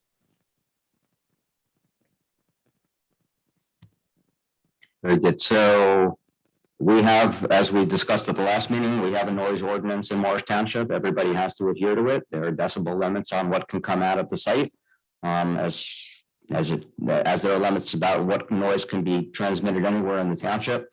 As for the concern about whistles constantly, my son plays club soccer, so I just tell you anecdotally, training up at the county facility up on the old Greystone property, that they have 4 fields that are active all the time. I stated this at the last meeting. They probably have 4 teams practicing on every field at all times. There might be as many as 16 teams practicing at once. And you sit in the parking lot waiting for your kid, you don't hear anything. That's not the kind of thing that goes on. There's not constant whistling for this level of play. This is not rec play. This is a higher level of play that occurs at the site. It is a true training facility. So that kind of stuff, I think will be addressed by the Red Bulls. I hope when they make their remarks, it'll certainly be addressed at the planning board on exactly what's going to occur on each of the fields to ensure that there's minimal noise spillage to the residents. And like I said, we do have those noise ordinances that we have in place throughout the municipality. And again, it's in terms of the internal traffic, the planning board is going to address some of that. But again, I let everybody know that the POA has control over the internal road network to a certain respect. You have covenants internally that allow access for everybody, but you do have the ability to put in speed bumps and other traffic calming measures. So you should be speaking to your HOA about some of those ideas to calm traffic if you think that there's too much or people are going too fast. No, I don't think that that's the issue. I think the issue is when you turn the facility into what the use is going to be, the amount of traffic and the timing of the traffic and where it's going to be spilled onto these side roads is not intended to be, in the original ordinance that allowed a commercial building. So you're saying, okay, well, they bought the building or they bought the land with the idea that these roads were, in use or they had access to them, but then you're changing the entire use of the property and saying, well, they own the road. So it's kind of like a little bit, reverse, logic to me. If indeed the use is changing, I don't see why, they should be in control of the roads just because that's the way they purchased it. They purchased it for commercial use. It's not a commercial use. It's it's a different use. So I don't see why everything isn't in play. Very good. Thank you for your comments. You're welcome. Next up is Rich Tangle. Rich Tangle. Mr. Tangle, can you unmute? Yes. Very good. Your name and address for the record, please. Yes, Rich Tangle, Tangel, 16 Featherly Road. Good evening. Can you hear me okay? Yes, we can hear you fine. So 16 all the way at the end by the cul-de-sac? It's one lot off the cul-de-sac. Very good. Thank you. Go ahead. Welcome. Okay, just a general question just on this forum. Is this legally a public hearing since we're not face-to-face? Because the dynamic is certainly different when we're in town hall together, just like we were at the Red Bulls meeting in the Westin. I just had a question on that. Yeah, I'm gonna turn to our attorney to answer you. Yes, Mr. Tangle, there have been a number of hearings held during the pandemic in this fashion. We've been doing this now for 1.5 years or more, and that is under authority of state law that was adopted by the Municipal Administration, providing for the no public hearings during the state of emergency for the pandemic. So this is an official meeting. The answer is yes. This is an official meeting. This is a public hearing, and Zoom is being used as an opportunity for the public to be heard. And just to layer a little bit onto that, we record our meetings in Morris Township. We post all of our meetings. Not every town does that, but here in Morris Township, we post every single one of our meetings. The first hearing on December 2nd has already been posted to our website for public viewing. And when this one's ready, we'll post it as well. Okay. How come we can't be in person though, like we were at the Westin?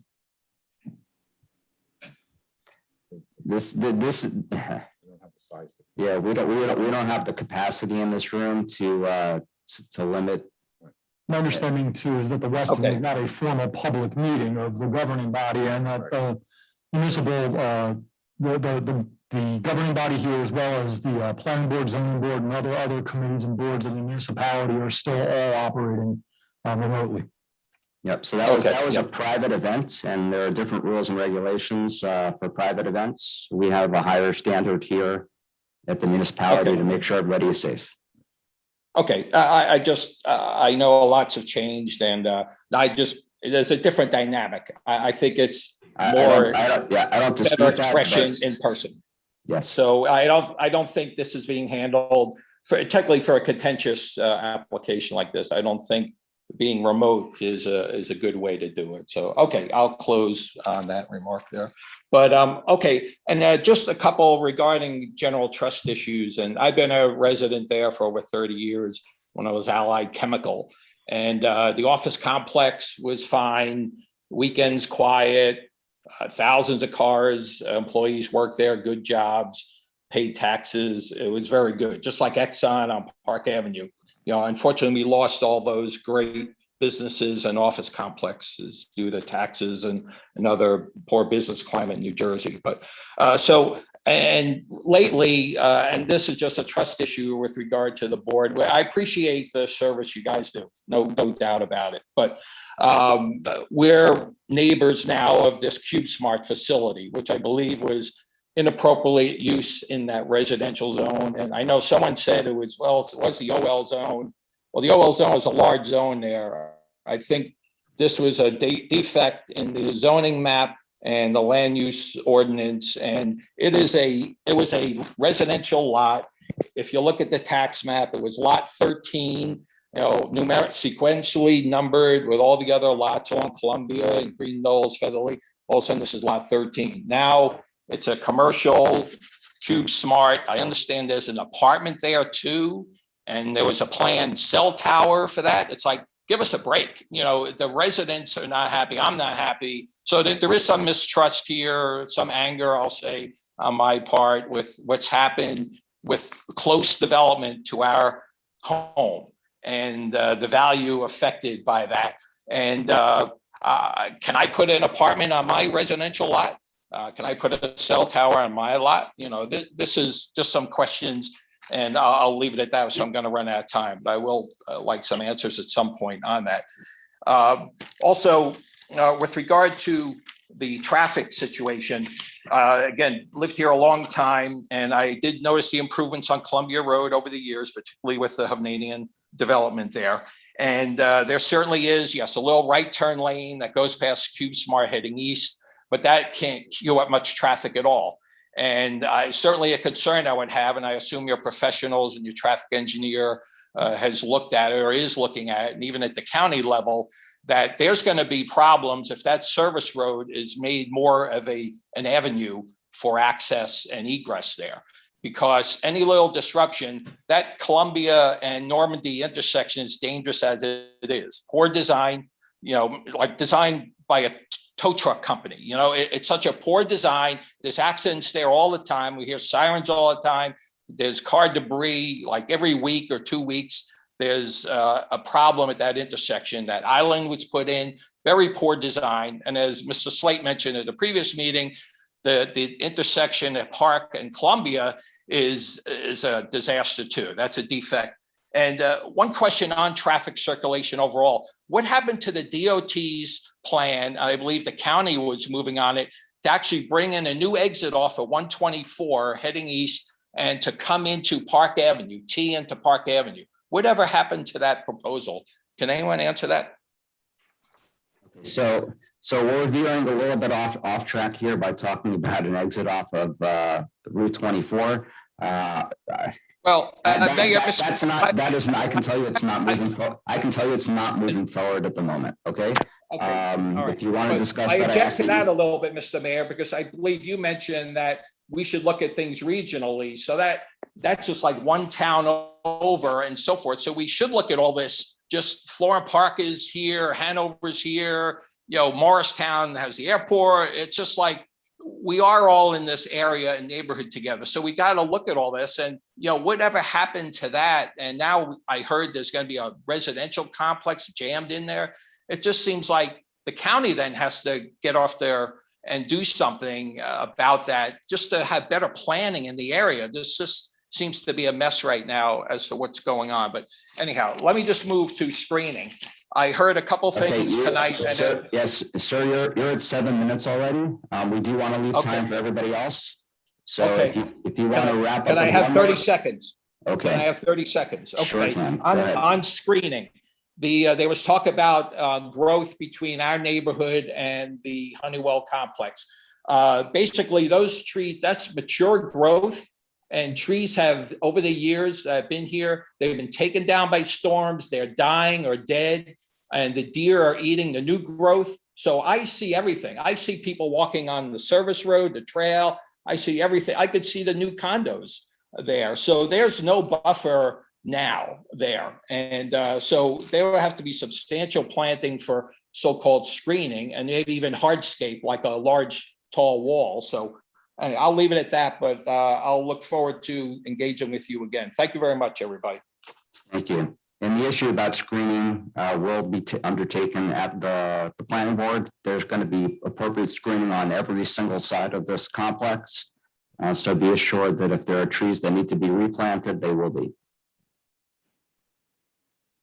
And again, as I stated last meeting, anybody who's concerned about regional traffic issues regarding other towns, please reach out to the county commissioners. They need to hear from residents. Next up I see is Su Ling Zhu. I may be mispronouncing that, but hopefully I'm close. Su Ling? Yes, thank you. Good And you evening. got it pretty close. Su Ling Shu, 3 Featherly Road. Good evening. Good evening. I got 3 questions, so I'm going to shoot it out. Number 1, this is the first time I got here on time. I heard the whole opening. There was a negotiation going on for years before and pushback from the committee. So I just got, the first question is, what was, how Honeywell Site was chose over the East Hanover? What was the criteria? I hope it's not because none of the committee live in this neighborhood. And number 2 is that I have 2 young kids, the safety. I don't want any unwanted visitors. We already have a lot of people turning around. For the people who coming to this facility, this Red Bull is going to attract it. So I just want to make sure that what are safety plans is going to take in place, either increase the parole or sometimes I see a police car park around the corner, but I definitely, because now I can allow my 9 years old with 6 years old go around the block and I know where they are. 5 minutes, they would be back. And I don't want any strangers coming in the neighborhood, snap off my kids and got into the car. That's, as a mom, I'm not going to allow anything to happen. Number 3 is I want to make sure my neighbor Sue mentioned that we want that the cul-de-sac service road not opening up, because I know you're going to have traffic expert going to do testimonies on the planning board. I do want to make a condition in writing that before approval of this zoning, that you're not going to open up the service road from the dead end of the Featherly Road, open up that neighborhood to accommodate the traffic flow that you're not going to be able to accommodate on the Stock Road and the Honey Service Road. I want that in writing. So that's my 3 questions. So the first question, can you repeat again? The first thing that you said, I wasn't really sure what you were asking. The first question is, I heard an introduction about how there was a back and forth negotiation for a year. No, I got that part. Selected Honeywell site over there was another site at East Hanover. So I wanted to know what was the criteria that the committee consider to, or the Red Bull consider to choose Honeywell site over the East Hanover. I understand. So with regard to that question, that's a business decision on their part. I think you'll hear from them later this evening when they make a statement as to why they're looking forward to be here in Morris Township. But they chose to be here. And as I've said, maybe not at these hearings, but at other hearings, anybody can propose anything for their site, and if they pay the fee to be heard before the planning board, and they fit within the constructs of our ordinances, we need to hear it. So they chose Morris Township. They put forward this concept plan, and if the ordinance changes, the planning board will hear it. With regard to the safety issues, Red Bulls have stated that they are going to ensure that the public understands that all of the access is going to come off of Columbia Road. They've said that a number of times. I'm sure they'll say it again. There are going to be conditions of approval coming out of the planning board, one of which surely will be that Featherly is going to remain a cul-de-sac. There's going to be no connection to the property. That's not part of this ordinance. Mr. Carlson has opined that he doesn't think this ordinance could even allow it at this point, but it's going to be in writing coming out of the planning board for sure, that any condition of approval will make sure that Featherly stays a cul-de-sac, and it will be in writing. Thank you. I'm looking forward to that in writing for the safety plan. The Red Bulls words is not good enough. I wanted to know what the township is going to do. It's cul-de-sac right now. I know anybody. My house is being the first one off the Featherly Road. I know every house going in and going out. You know how stranger get lost and turn around in my driveway? I don't want the stranger thinking about they can go in the back and go around and snap off any kids off the street. And we have a lot of young kids in that street. And it is a safety. What is the township going to do? Even if, like you did it one time, you put a police car parked there. I mean, is there any, if this is conditional, if the Red Bull got approved for this zoning, I want the township to commit the resources to put additional parole service on my road. Understood. We appreciate your concern, and we are going to take everything under advisement. That's all I can say at the moment. I understand your concerns. There's a suggestion before about putting up additional signage about where the Red Bulls property is, that there's no through streets and such. All of that will be taken under consideration. But we appreciate your concern. We appreciate you joining us tonight. Yeah, please do. I will watch carefully as to follow up. Thank you. Thank you so much. Next up is Angela Lawford. Angela Lawford.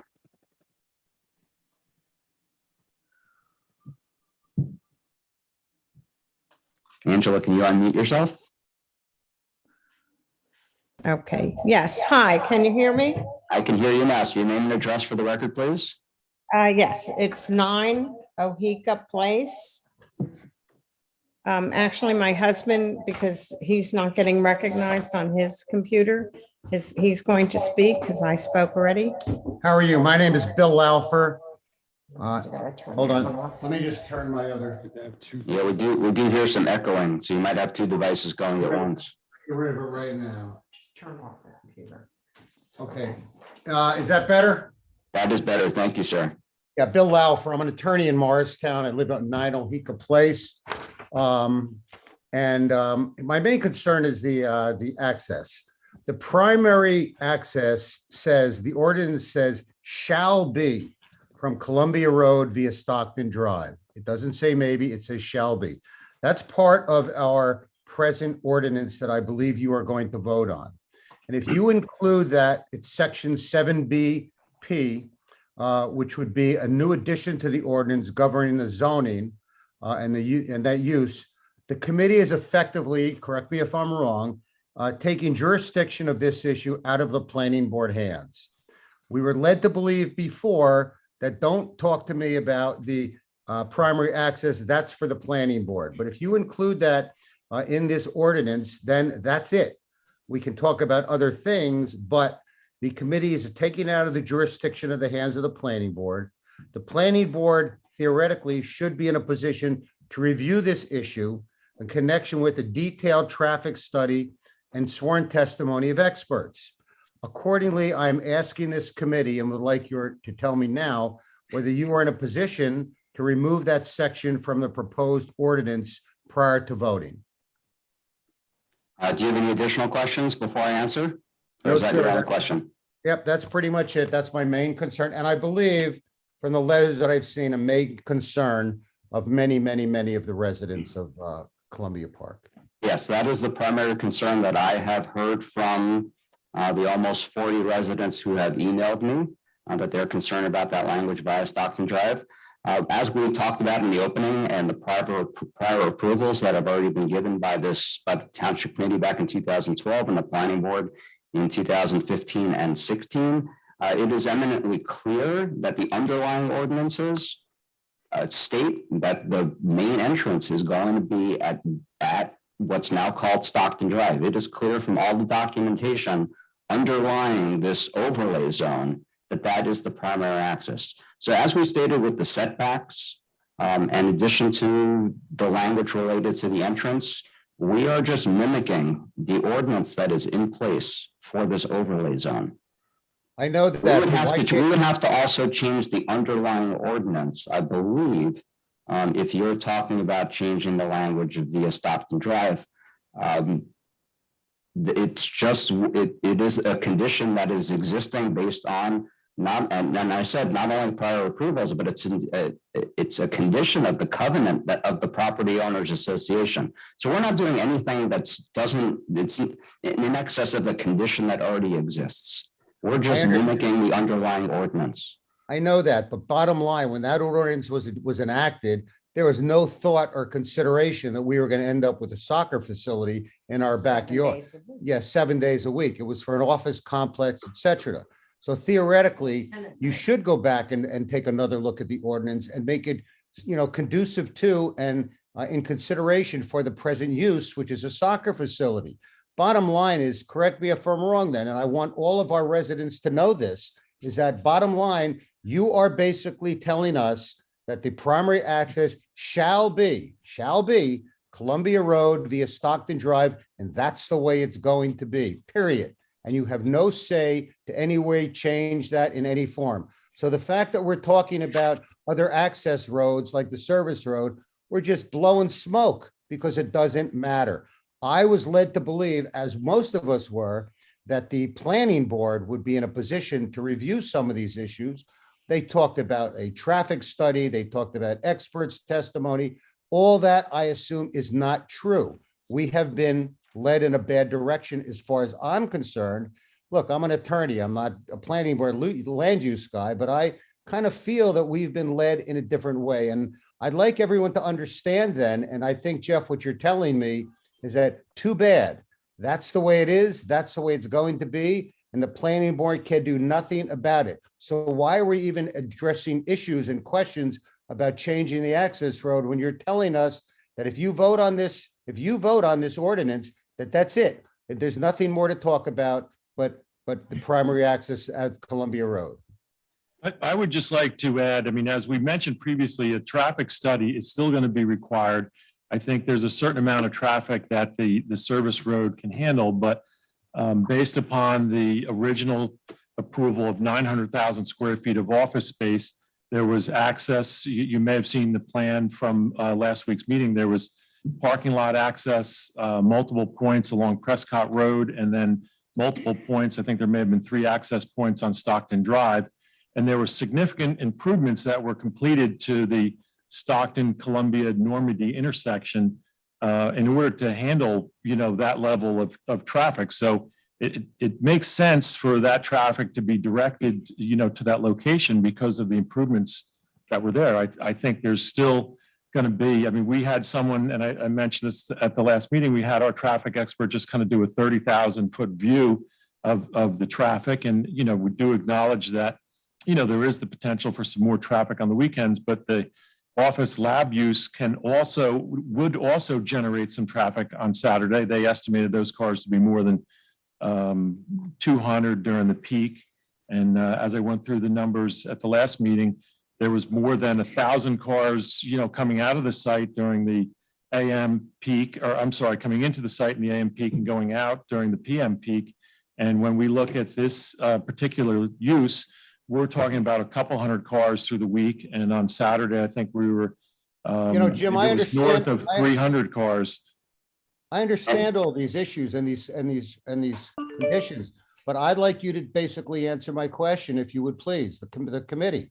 Bottom line is, is that right now, the ordinance says that the primary access shall be Columbia Road via Stockton Drive. And bottom line is, if you do not take that out of the ordinance, 7BP, isn't it true that the bottom line is that this committee is taking jurisdiction of this issue out of the hands of the planning board, period? Yes or no? Okay, so we understand your concern. I also mentioned to you that there are underlying ordinances that are also in play here. It's not just this ordinance. There are underlying ordinances that state that that is the primary entrance, and we are just mimicking the underlying ordinance. So it's not just this ordinance that would need to be changed. There would be other ordinances that would need to be changed as well. But we also, as we pointed out earlier, have the existing condition of the roadway, where there are demarcated safe right and turn left lanes into that primary entranceway. There are not. There's a very short right-hand turn, as we've been corrected earlier, into the service road. There's no dedicated left turn into the service road. The county or somebody would need to buy lands, not on just on one side, but on both sides of the road, to improve the intersection of the service road to be equal to the safety level of the improvement at the main entrance. And if you layer in what the resident brought up this evening, which I hadn't thought of before, about the hill that's very close to Normandy Parkway, I'm not even sure that the county would ever agree to allow that the service road would be a primary access point. So the bottom line, nobody, but nobody, why won't somebody just answer I understand all these ramifications you're talking to me about.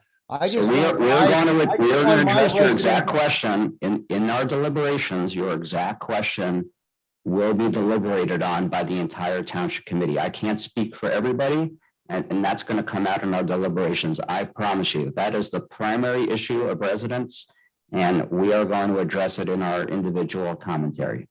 That's for sure. But I also want to reiterate that the Red Bulls have already heard us. They've already reached out to the TCC about changing the flow of the traffic through the pickup area to ensure that cars don't go up all the way to where you live. We are fully aware of those concerns. But we also have concerns of people on Green Mills Road. You've heard people on Featherly and Green Mills Road. And what you're effectively telling us is that we should push the cars to a different neighborhood as opposed to yours. So there's considerations on all sides that we have to take into account. That's all I can say. We will address your question. You answered my question as a skilled attorney. You seem to avoiding the major question of I'm asking you. What I said is in a very good way, and we will address it individually during our deliberations. I'm just leading the meeting here. We're trying to take in commentary. There will be a public deliberation, and each of the committee members, I guarantee you, will speak out on that one issue. If they don't, I'll make them. Thank you. So I promise you that. I have nothing further. Thank you. Okay. Thank you, Mr. Lawford. Next up, I see is a Patricia Perry. Patricia Perry. Yes, hi, that's me. Can you hear me? We can, yes. Excellent. I have two quick questions. We need your address, ma'am. Oh, yes, of course. I'm sorry. I live at 2 Delano, which is on the corner of Prescott and Stockton. I'm kind of in that whole corner there, in the busy corner there. So I have a question about lighting and also a question about sidewalks. The lighting question has to do with where I'm living is, I call it Times Square because it's so bright here. I have lights on Prescott and lights on Stockton, which are very bright. They're the tall lights.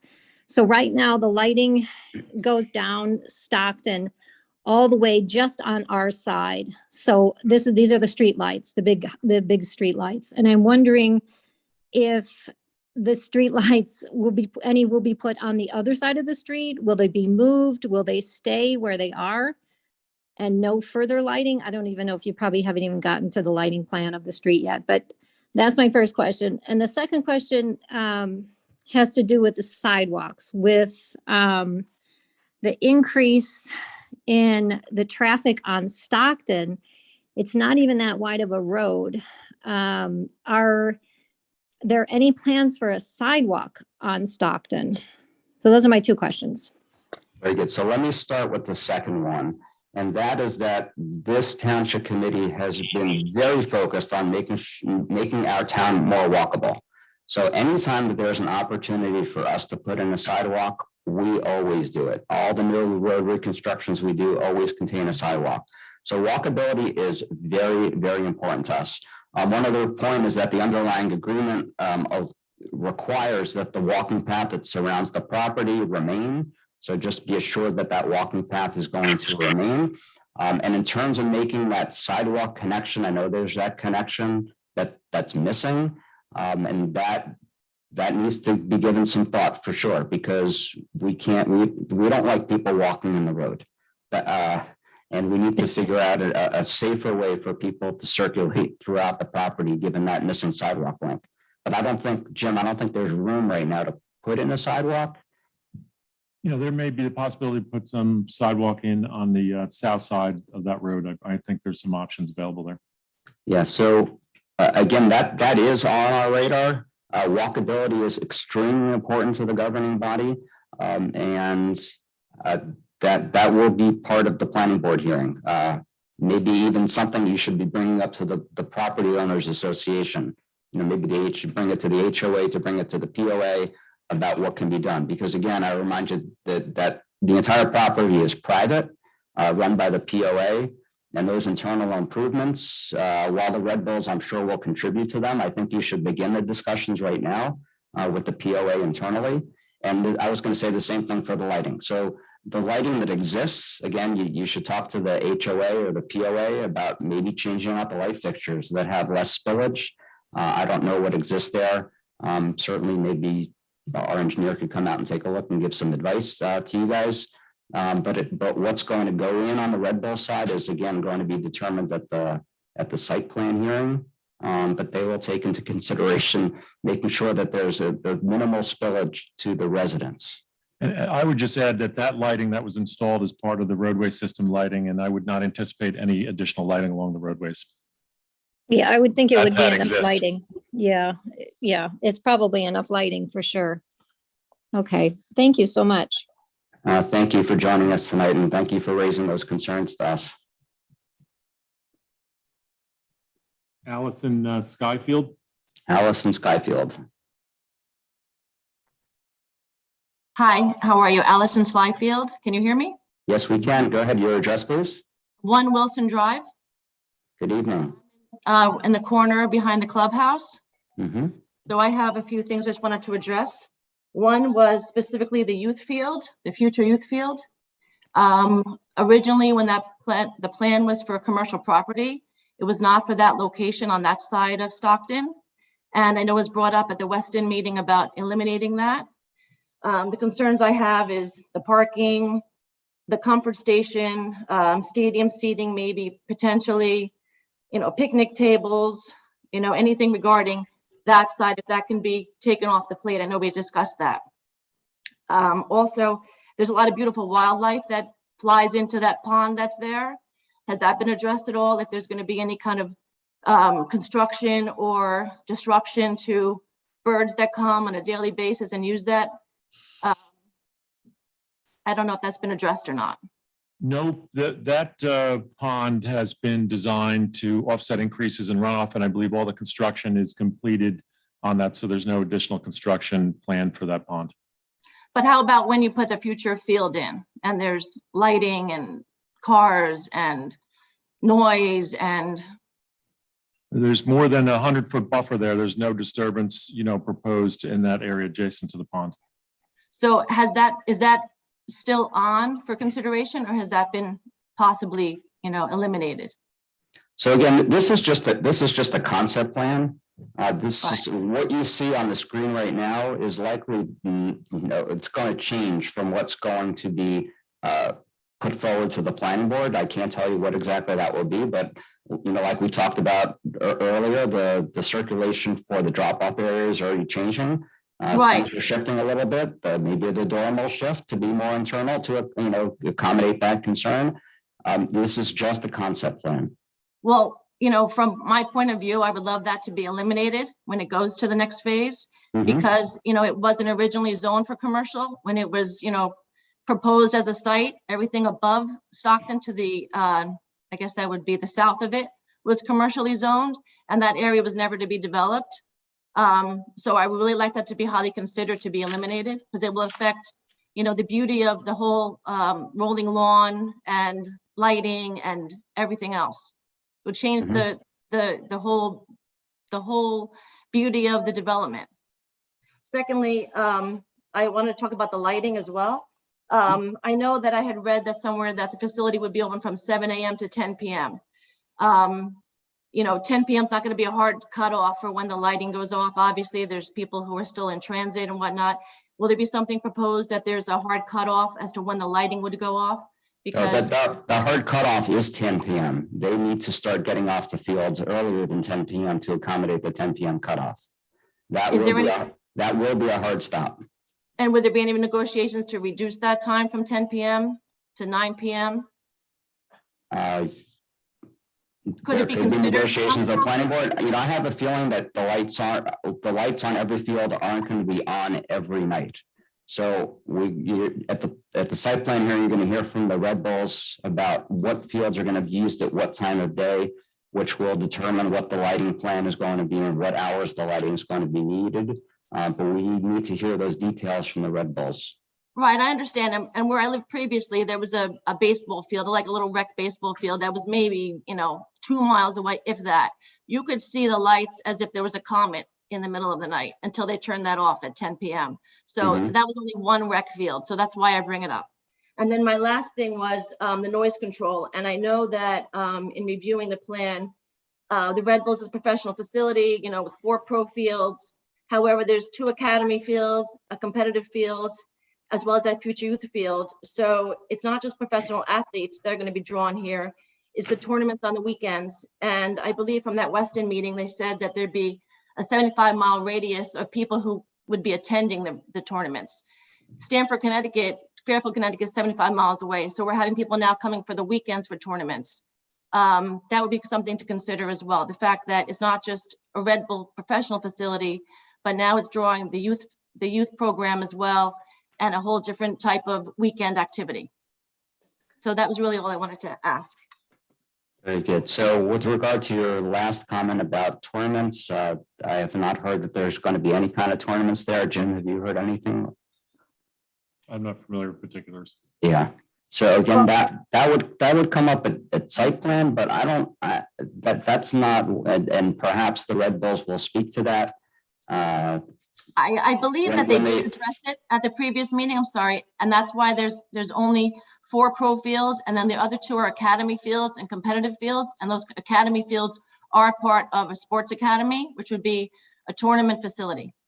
Right. So the sports academy is for training. And again, they do have that one field, so they are contemplating having a game on that one field.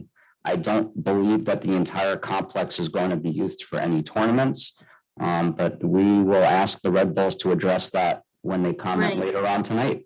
They can add that to their lists. Thank you very much for joining us.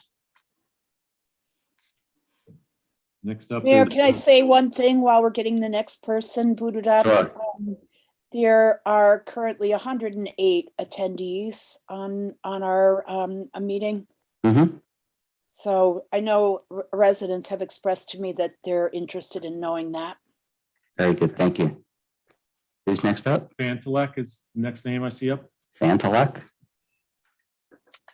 Yeah, Frank Antilek, 3 Featherly Road. Good evening. And I've listened in on 2 meetings, and what I've been hearing, I want to just make an objective observation. I think it's very appropriate, after what I just heard, to consider and support a project of this nature in this area simply because the project is surrounded by residential areas on at least 3 sides. The lights, the sound levels, traffic issues are all legitimate areas of concern, and they haven't been addressed satisfactorily enough to make a decision to move forward. it will change the character of this area forever. That's what it sounds like. And as far as lights, I was going to ask about lights. What are you going to do about, how are you going to contain the lights? But you already said you don't have a solution for that at this point. And sound levels will inevitably be an issue. And the question on that is, how will you enforce sound complaints? And the other, go ahead. yeah, What's your last just thing? one other thing was we wanted in writing about the cul-de-sac, which you addressed a couple times.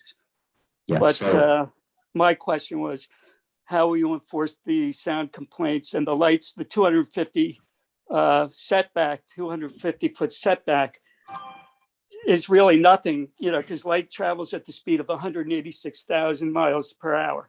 So, you know, 200-foot setback with all those lights is going to do nothing. So Right. those are my comments. Okay, so very good. So I didn't actually address that with the prior resident either, so I'm glad you brought it up again. We understand that the Red Bulls will be using the latest light technology. It's really amazing what they can do. It has again, there's going to be testimony at the planning board as to light spillage, but you will see that the latest lighting technology that uses LED lights that can direct the lights very precisely. There is very little spillage outside of the lines of where it's projected. So the old lighting schemes that you see around New Jersey, there's going to be light, but it's going to be very directed light. I also remind you that if there was an office building there, there's what's called security lighting in the parking lot, and security lighting in parking lots generally remain on at half the level throughout the night. With these fields, you're not going to have overnight lighting like you would in an office complex. I mean, there are some ancillary benefits to this type of use beyond the office. I was trying to compare this to the Jets because I looked at Google Maps. The Jets complex is totally different. They have a big indoor facility, and behind that facility is one field with lights, and then they have 3 other fields out towards the swamp, and the only residential part is across the street, which I think is new development. So that's what I understand.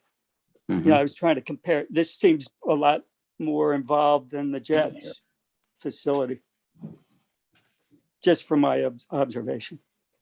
Yes, and it is. It's a similar use, but a little bit different because of the academies. That's for sure. Right. But their building is buffering the lights from the back field, which is right behind the building. And on the other side, it's all swamp towards, what is that, Whippany Road? No, Columbia Turnpike. Okay. Thank you very much, Mr. Antelock. But my question that you didn't answer was, how will you enforce sound complaints? How can, you know, I don't want to call up, 1 or 2 years saying, they're making noise again, and have somebody say, well, it's a soccer game. What do you expect? I just want to know how the sound complaints, if there are sound complaints, how will they be addressed? The sound complaints are reported to the police. We have our health officer is in charge of monitoring noise control throughout the municipality. He's certified to do the decibel readings. Why don't Mr. Quinn's going to speak? We do have a certified noise abatement officer, our health official, who has the training and the certification to take decibel readings for noise from certain locations. Right. But let's say there is a problem. How will they control that? Because, there's 500 people, you can't tell them to be quiet when their business is being adrenaline, Right. When we have a complaint, then we address it with the property owners, so it doesn't occur in the future. Right. Okay. So we understand the concern. We've heard that from other people, and I think the Red Bulls are going to address that when they comment later this evening. That would be very helpful to hear that from them as well. Okay, thanks. Thank you, Mr. Antelock. Next up, I see Patricia Collins. Patricia Collins. Yes, hi. Patricia Collins, 4 Green Knolls Road. I was just listening to Mr. Antolek, and he was saying how to enforce it. I want to follow up with that. Who do we contact? So you can say, you can enforce different things. Like, for instance, somebody mentioned landscaping, decibel noise. Who handles it? Because, and I don't want a person's name because obviously personnel changes. But we have had, I'll go back to the CubeSmart, terrible violations. And I personally never complained, but my neighbors did, about this incorrect number of trees. Nobody ever followed up, and no one ever gets back to us. So could you give us a department that will monitor this? Can someone please tell me the department? I have another question after that. Because no one, what are they going to connect us to, the tax department or some other? We want a department that's going to handle complaints. I'm going to turn that over to Mr. Quinn. Go ahead. Ms. Collins, the noise complaints are handled by the police department and by the health department. And what about property maintenance issues? Property maintenance issues also fall under the property maintenance division of the health department.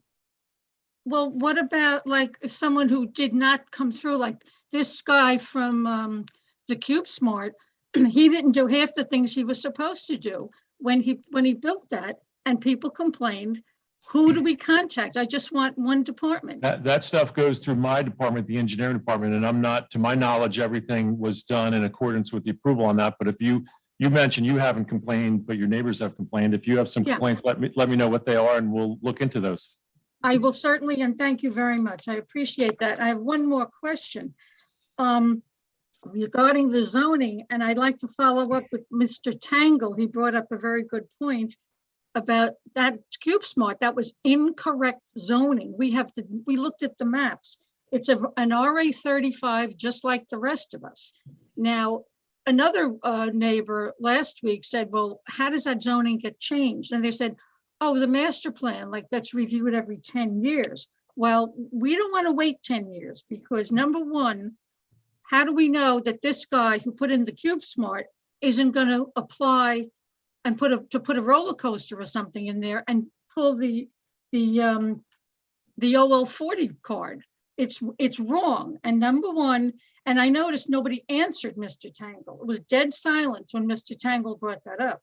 So I would like, number one, would someone please acknowledge that that's an RA 35 and not an OL 40? So the zoning map has that shown as OL 40. He came in. Not the maps we look at, not the maps we looked at. Well, my official map in the office shows the zoning map is the zoning for that property is OL 40. And he came in under a use variance to the Board of Adjustment. So if it happened to be zoned residential, he came in for a use variance, and you can go through that process. You can be in the wrong zone and you can apply to the Board of Adjustment and you receive approval. But I just, if you put certain proofs on, and he met those proofs and received that approval, but that property is zoned OL 40. Well, something's wrong then. Would you be good enough to check that out and get back to us? Because we have it on maps. It's an RA 35, just like ours.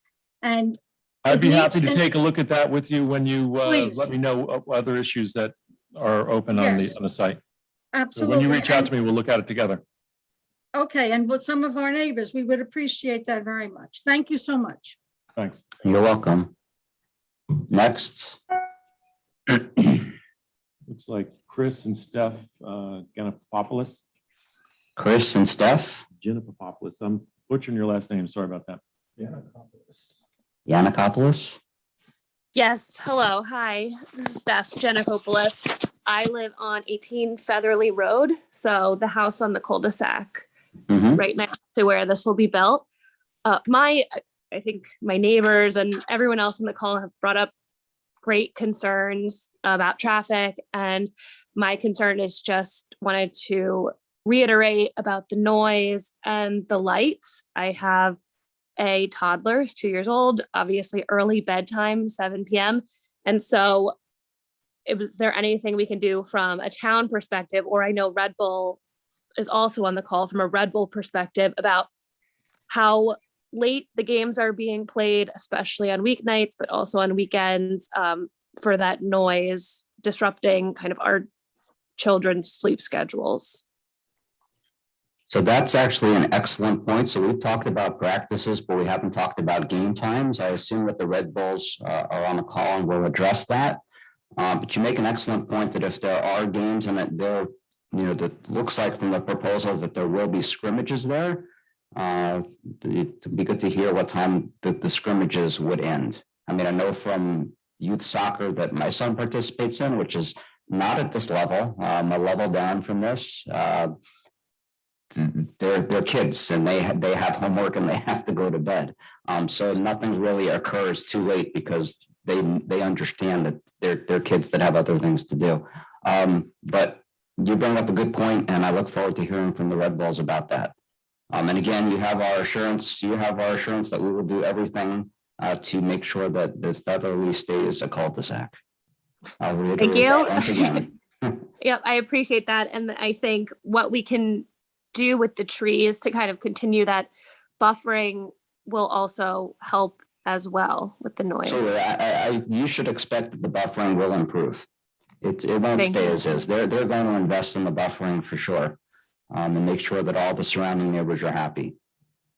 Thank you. And our planning board has enforced that with many applications around town.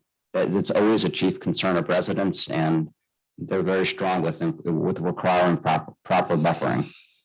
Okay. And maybe we can look into it at that CubeSmart as well. Keep buffering over there too. Very good. Thank you for joining us tonight. Next up is Joe B.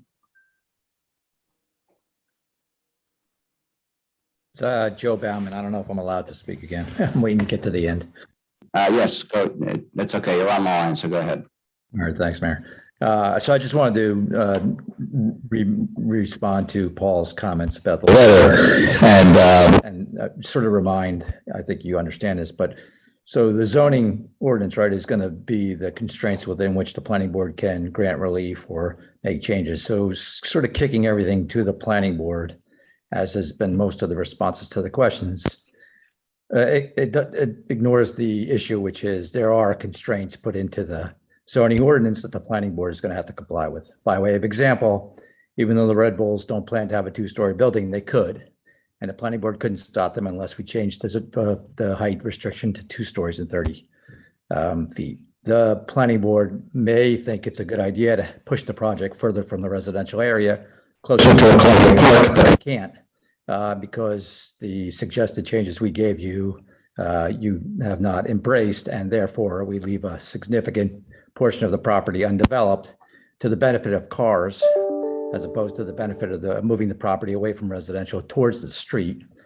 So I understand the desire to maintain a beautiful lawn so cars can enjoy it as they drive by, but you could easily allow that to be developed, and then all of a sudden the dormitory, for example, could find its way towards Columbia Boulevard away from the residential area. So another, as far as suggested changes in the zoning ordinance, was to either give the Red Bulls and the planning board flexibility to perhaps move the project further from the residential closer to the road, which without the zoning ordinance change we've asked for can't happen, or to reduce the size of the building so that there's not as much flexibility so that they can build something bigger than they actually intend to build.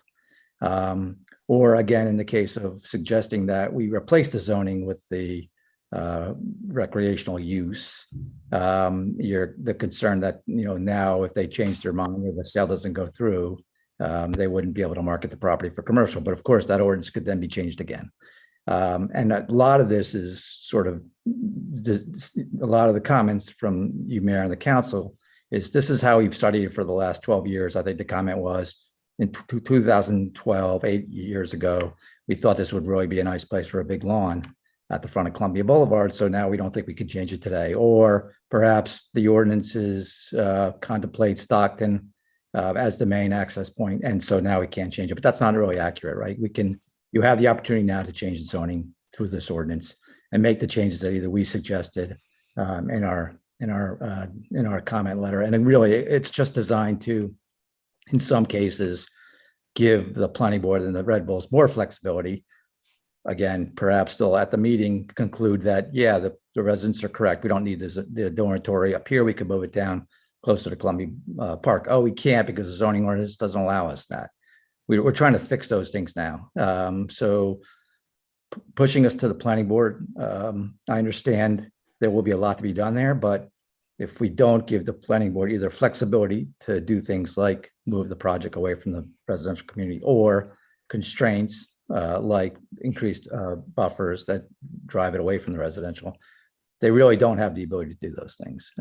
So this ordinance is pretty important because it does lay the ground rules within which they can, they'll have to work and create an as of right application for the Red Bulls, which whether the zoning board, would like to force them to do things that they could otherwise do, that they force them not to do things they could otherwise do in the plan, the zoning ordinance, they couldn't because it's as of right. So again, I'm going to, for my last time, renew my request that you seriously consider the amendments we suggested to the ordinance, amend the ordinance, and then reintroduce it.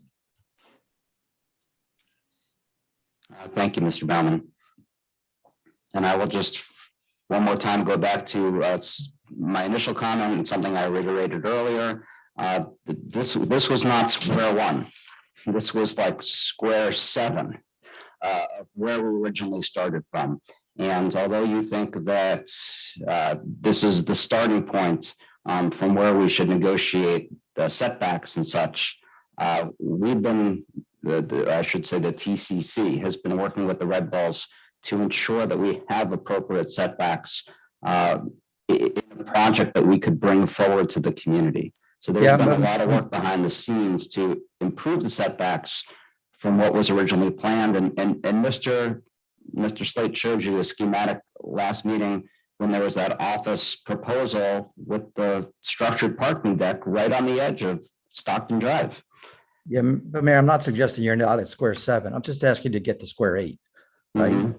I'm not suggesting you haven't been through squares 1 through 6. I'm just saying don't stop at 7, get to 8. That's really all I'm suggesting here. And then my last comment is you sort of made the point that when we get to the planning board, they'll listen to us. They'll take our comments into consideration. I'm sure they'll be responsive. But if that's not really being demonstrated at the council meeting level, because so far it sounds like you feel really good about where you got to and not really looking forward to take the next to get to step 8 as I'm suggesting. So again, but I do respect the hard work and just asking you to consider seriously our comments, consider that if the planning board you expect to be open-minded and to the citizens and neighbors, then the council should also be. And maybe the best way to make that happen is to make a change or to the ordinance, which demonstrates that not only will the planning board be open to our comments, but so will the council. And with that, I'll end my comments. Thank you. Thank you, Mr. Baumann. Next up is Linda Levi. Linda Levi. Levy. Hi. I actually didn't raise my hand, but I'm happy to speak. I'm at 13 Ohika Place. I'm not going to reiterate what everyone has said. I'm just going to ask you to have some compassion that you are our elected officials that we've elected and entrusted. You've heard some very compassionate, concerned comments tonight, and we're going to ask you to respect that and understand that you're elected by us and listen to the voice of the people. Thank you. Thank you. I'm looking forward to hearing the census numbers, which we haven't gotten the final census, but I believe we're close to 25,000 residents here in Morris Township.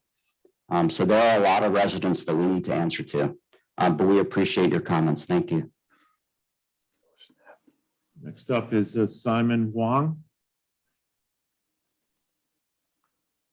Hi, so Simon Huang, 19 Green Knolls Road. Good evening. Good evening. So my question, I had 3 questions, and it's really just related to the language in the zoning. So maybe for Mr. Slate and Mr. Phillips. The language under the non-residential overlay district, I believe it's section 4C1B.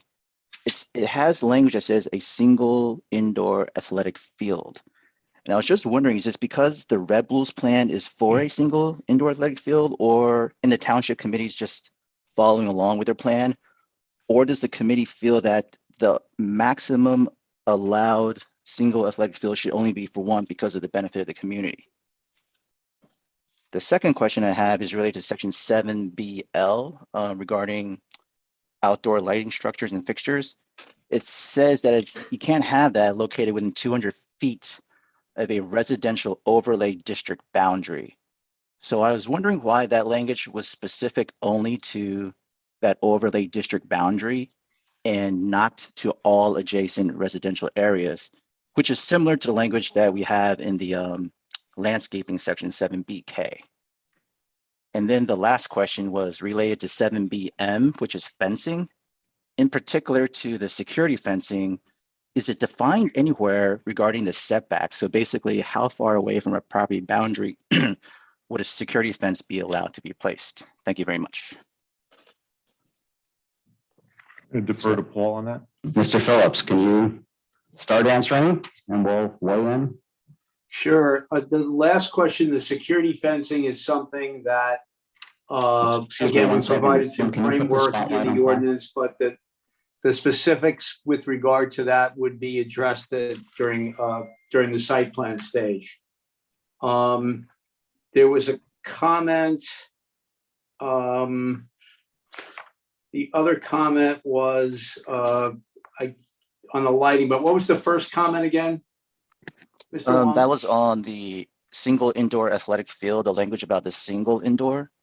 Yeah, we spent some time dealing with the indoor athletic field, and the issue with the indoor athletic fields was the height, because it's taller than any of the other structures. And in fact, one of the earlier iterations was even taller than the 65-foot limit. And it had to do with where those buildings would be in relation to adjacent properties, and particularly residential properties. And it was basically agreed that there would be only one such facility for that reason, and that we capped the height at 65 feet. Okay. Can I just ask a quick follow-up question on that? Yeah. Did the Red Bulls plan actually have more than one single indoor athletic field? Because if I'm looking at the plan on the screen right now, if the majority of those fields were somehow indoor, then there would be no issues regarding noise or light with the neighbors, right? Jim, my recollection, and correct me if I'm wrong, is that the various iterations of the Red Bulls concept were never more than one indoor facility, correct? In terms of a field or half field, correct? Correct. Yeah, it started out as a full field, large building, and then went to a half field. Got it. Okay, thank you. Yeah, the second comment was just regarding the outdoor light structure and why the language was specific only to residential overlay district boundaries and not to all adjacent residential areas.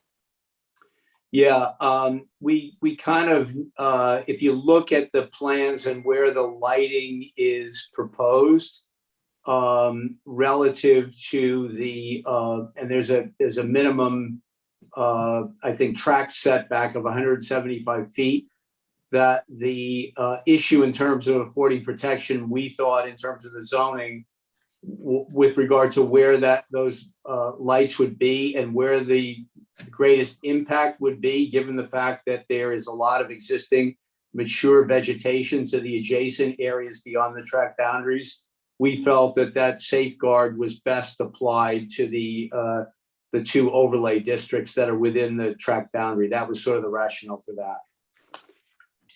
Okay. And then I guess regarding the lighting, I know you're preserving on the service road, I guess the left-hand side of the service road, those are all mature growth areas. And I'm not sure if they're planning on building anything there, but do we know if they're trying to build, if there are going to be any lights on the left side of that service road? Street lights or anything like that that could leak into that Green Knolls Federally residential area? So Jim, you can weigh in on this, and that, you know, if there's any proposal for that, that would basically come at the site plan stage. But I mean, I can't see as we sit here and look at this, why there would be a need to do any kind of development that would disturb the area on the other side of the service road where there is the vegetation. But Jim, you can weigh in as well. Yeah, I mean, I would think there may be some street lighting on that, but I don't think there would be spillage issues all the way over to your neighborhood. Okay. And if I could just jump in for a second, if you look at the plan that's up on the screen, you can see that the entrance to the parking area that's proposed at the moment is shielded by the CubeSmart. So if there was going to be any street lighting that was required, if traffic was pushed to the service road, I would hope, and again, this will come out at site plan, and you can ask for what it would look like from your street. But I don't see why street lighting would be required past the entrance to the parking lot, because I think that would probably only be for daytime use for that secondary parking lot. Under the Future Pro Academy facilities, that parking lot you're talking about? Yeah, but again, yeah, maybe I'm speaking out of turn, but that's what first occurred to me. Okay. All right, I was just wondering about why we have that language. There'll be buffering added to you between the Red Bulls property and federally. There will be additional buffering added. Okay. Thank you, guys. Yep. Thank you for joining us. Next up, I see Andy Stern. Andy Stern. Hi, Andrew Stern. I'm at 2 Addy Place. Can you hear me? Good evening. Yes. Thank you. Thank you for listening tonight. I just have 2 points that I'd like the council to at least consider. First off, when this residential community was approved years ago, I believe the township made a commitment to 250 future homeowners that ultimately were buying into this community, of which now I'm one of them. We have made a upwards of $200 million commitment to the township. So I believe that any change to any ordinances or variances to change the use of the Honeywell property need to be balanced against the needs and considerations of the homeowners first. You can't have your cake and eat it too. I understand you need to balance, tax rolls and so forth, but you made a commitment to us, and I think you need to take our considerations paramount over any commercial change that you want to consider. The second thing is, listening to the comments that have been made tonight and in previous meetings, I have concerns that I'm not really sure you completely understand what this development actually is. I've been involved with youth soccer for many years. I'm actually, a sports official for soccer at the youth through college levels. And you keep referring to this facility as a training facility. And you've been using that language, since I've been hearing about this development. And then for the first time tonight, I've heard the first mention of that there might be scrimmages. I think you need to seriously find out from the Red Bulls how they intend to use this facility, because most competitive teams at this level, whether it's youth all the way up to professional, there's no inter-squad scrimmages going on. The games that they play are against other academies and other teams, and I believe this facility will be used for that purpose, and that means games. That means that means parents. That means traffic. That means noise. That means whistles.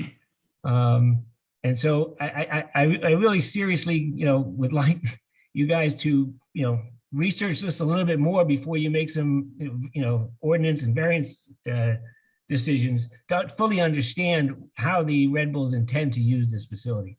And I thank you for taking my call. Thank you for joining us. Richard Tangle again. Do we have any other first timers though? Names that you see there that haven't spoken yet? This is Danielle. I believe Charlotte Wang and Bill Byrne have not spoken yet. Everyone else either spoke at the last meeting or tonight. Thank you, Danielle. And for the record, Danielle is our clerk. So why don't we turn to one of those two people first? Okay, Charlotte Wang. Sure. Is it Charlotte or Charlene? I can't see. Charlotte. Charlotte, I live at 19 Greenhouse Road. Good evening. Good evening. Like many of the residents around this neighborhood, I'm concerned about the noise level. And, you know, my kids are in youth sports, and when kids get together, they're having fun. They'll laugh, they'll cheer for their team. And during, you know, it just occurred to me that, you know, during the weekday around noontime, when I'm walking around the Greenhouse Road, I can hear children playing and having fun. And at first I thought it was our neighbors. But then it really turned out that they're kids from the Unitarian Church. And, you know, they're just playing out there probably during recess. So it's not that long. And it's a very small group of kids. But yet the sound can travel and I can hear them. And they're probably 500 feet away. And it sounds like they're right next door to me.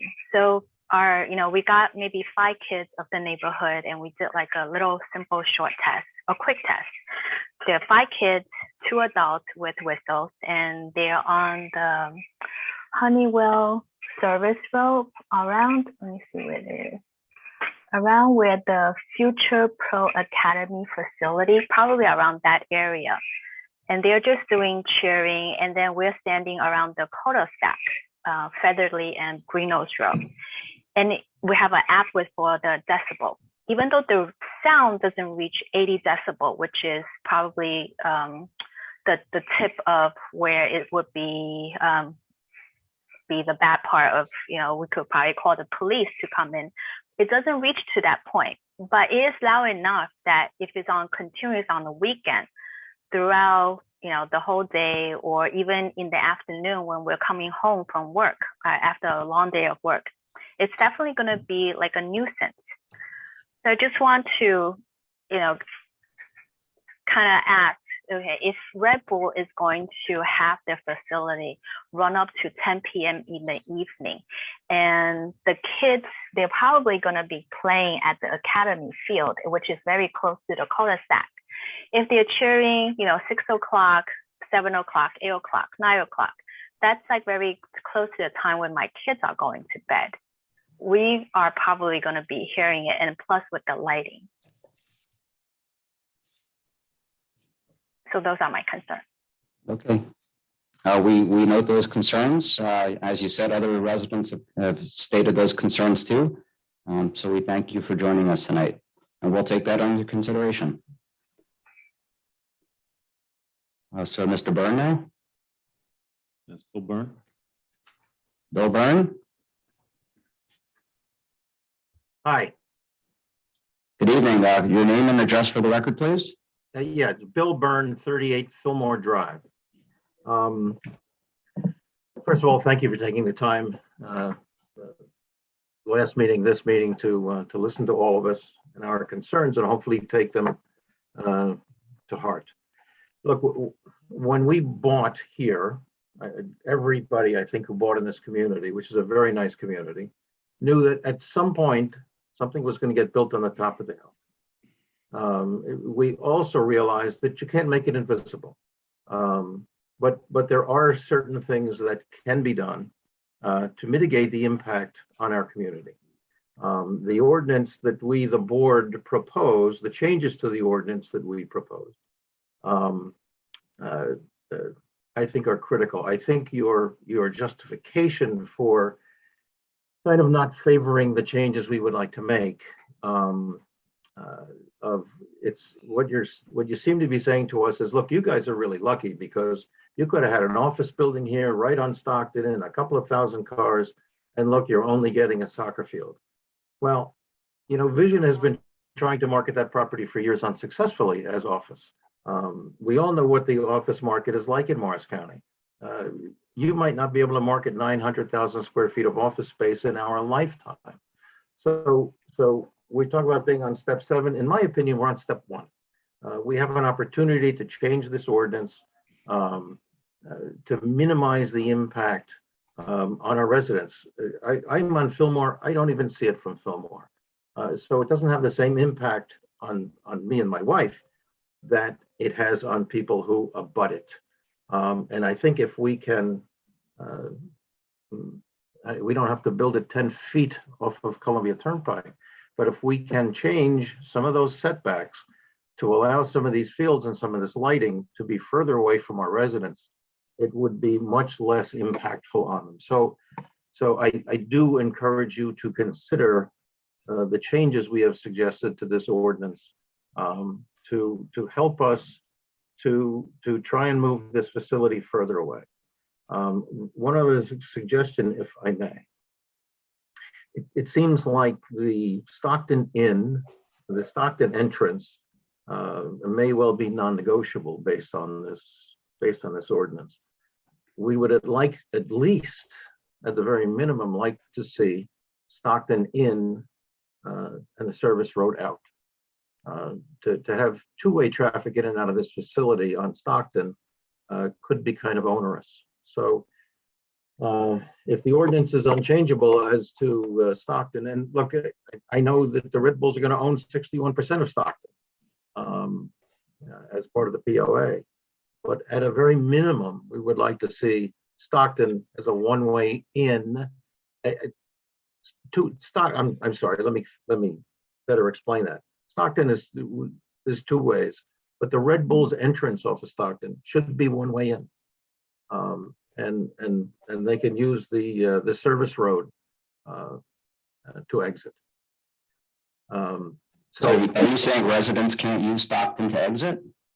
No. I'm saying that once you enter the Red Bulls parking lot, you come in Stockton and you turn right into the Red Bulls, right? You can't come back out that way onto Stockton. You have to exit on the service road. What if there was a no right turn there? I mean, I don't want to argue site plan issues, but I mean, if there's a no right turn and the circulation is designed so that the cars do go out on Stockton, there's no impact on the residents. I don't know what you mean by no right turn where? Sorry, no right turn onto Stockton coming out of the parking lot. If they could only make a left turn back onto Stockton to go out to Columbia, how are the residents impacted? I think most of them would do that anyway.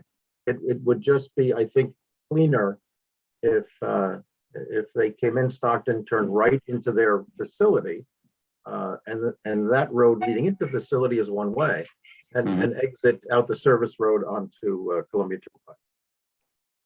Okay, duly noted. Thank you, and thanks for listening. Thank you, sir. Thank you for joining us. I don't think we've heard from Paula Bruckner. Oh, Bruckner? Hi, can everyone hear me? Yes, your name and address, please. Yeah. Paula Bruckner, 11 Nast Road. So you had just said that there would be no impact to the residents if the Red Bulls parking lot was allowed to empty back out onto Stockton and to Columbia. I would just like to point out that that is the only way that anyone from this neighborhood can turn left onto Columbia. So you might not think there's an impact, but if they are having a lot of people leaving the facility at the same time, the residents have no way to get to Columbia other than going all the way down to, going all the way down Prescott to the train and going all the way around that way. So it will have an impact on us if that parking lot is allowed to empty out onto Stockton, because none of us will be able to make left turns, or worse, we'll be sitting in traffic to get out of our own neighborhood. So it will have an impact on us. Thank you for bringing that to our attention. Yep. I understand that now. And I do want to say, I do appreciate that you guys have taken a lot of time, and this is not the first iteration, but for the residents, this is the first time we've had the opportunity to comment on this. So this is our first chance and our first opportunity. And I hope that you take the concerns of my neighbors, especially those who will be more impacted, seriously, and really consider what they have to say about this. So thank you. You're welcome. Next. Back to Rich Tangle. Rich Tangle. Is this Mr. Tangle's third? Second time. Second time. Okay. Second. Can you hear me? Yes. For the record, your name and address, please. Yes. Richard Tangle, 16 Featherly Road. Yeah. Thanks for getting me back twice. I just wanted to mention about lighting. that one, obviously, I think you're hearing we don't want it, particularly if it's till 10 p.m. and 7 days a week, and with the accompanying noise and traffic on the weekend. So, but one thing I did, there was a suggestion last time about go look at other field and so forth. Now, I don't know about what type of lighting they have, but I went to East Hanover this past Tuesday night on Ridgedale Avenue. It's a school, and they have a soccer field there with high mass lighting. And there was a little moisture in the air. And I drove around the adjacent residential neighborhood and the fields itself. And I was shocked, to be honest with you, how the fugitive lighting off that lit field. And again, I don't know how old that lighting is, but I believe it's a relatively new lit field. And it was unbelievable. It was something like an alien landing in these movies that you see. It was quite bright in the adjacent areas, and it was pretty bad. So I recommend others to go look at that. And also with regard, one of my neighbors brought up about these towers. Now at Weston, I heard 60-foot tall towers. And now last time I heard 90 foot. So what is the height of these proposed towers? And if they are approaching 90 feet, I have more of a concern. I think there is a legitimate concern about, is it an obstruction or hazard to the air navigation from Morristown Airport? Now, a study can be done by a professional very quickly. It's FAA form 7460. It's to study obstruction and hazard to air navigation. I believe there's a computer program now that you put in where the site is, elevation above mean sea level, and so forth, the coordinates and lat and long relative to the airport. And every airport has what they call imaginary surfaces from the runways. And if you violate those runways, or so-called penetrate them, whether it's a tree, a light pole, or a building, you have to do something to avoid or create that's visual to aircraft. And whether that's lighting or something, or maybe the FAA won't allow it because it's a hazard to air navigation, not just an obstruction. So I would hope a professional, either with the town or with Red Bulls, does that study so we have an answer very soon. Because if there has to be strobe lights or some sort of FAA lighting on those light towers, that makes the lighting condition even worse, because the lights would be off, but on those poles, you still need lighting to not affect air navigation. So to answer your question, it's 90 foot, but it should also be noted that those poles at a location that's probably at least 15 feet lower in grade, than where that existing tower was located. Well, I just have a question about, first of all, that AT&T cow that was there, that's still on wheels or temporary site, that had lighting that was malfunctioning. No one did anything about it. Even the FAA, Township, anyone we called, I called personally. I called the AT&T number on the fence, an emergency, nothing happened. That was a lighting malfunction that went on for weeks and months, and it was really bad. Having a white strobe at night, it was flash bulbs like going off into everyone's house. It was terrible. And also there's a T-Mobile site near Madison Avenue by the railroad tracks on the back entrance to all this new development of Nanian development. And that used to have a strobe light on it, obstruction lighting. Now it's off. So something happened there. The engineer didn't do the form right, or the FAA didn't characterize it right, but something was wrong there. The light's off now. So what happened there? So the professionals have to look at this and give us the correct answer and make sure it sticks. They'll absolutely give us the correct answer. It's, again, it'll be part of the applications to the planning board. I think it'll be part of the application. So everybody will know up front. Yeah, we'll know. Jim, all right, thank you. How high are the light stanchions at Corn Field? I don't know offhand. Okay. Fair enough. That's a Corn Field is our field that's lit off of Sussex Avenue. Next up is Bob Early. Bob Early? Yep, I'm on. Bob Early, 3 Addie Place. Just following up on discussion on traffic. So if it was Stockton coming in, and I think the mayor said maybe there could be a sign, no right turn. Could that, similar to heading down Prescott onto Park, where the median is made to go to the right, could that median be made as people pull in to go to the right? So if they come out, you can't make an additional right turn. Putting a sign up, a sign has magically appeared at the bottom of Prescott, no left turn on Park. But the median, the way the curb works is you have to go right, but people make the left-hand turn. So just interesting if they could design that to one way in, one way out on the service road. So people want to come back out to go on Stockton to go to the light at Columbia, they can't make that right-hand turn because the curb will not allow you. Also on lighting, I've been past the Red Bull in East Hanover, 8 o'clock at night, there is not a team on the field. So is that a time light? I'd love to see the schedule pre-pandemic of how they use their facility, because the discussion I've heard about scrimmages, there's probably 20% of this facility is used by the professional team. The rest is from 5 years old till 18 years old, 7 days a week. And there are going to be tournaments. It's unfathomable that this discussion is that this is just a professional training facility. It's not. It's a full-fledged soccer facility, which could become one of the primary facilities in northern New Jersey where teams want to come. And the Red Bulls, again, I'd love to see a schedule of how they ran their facility pre-pandemic, just to see.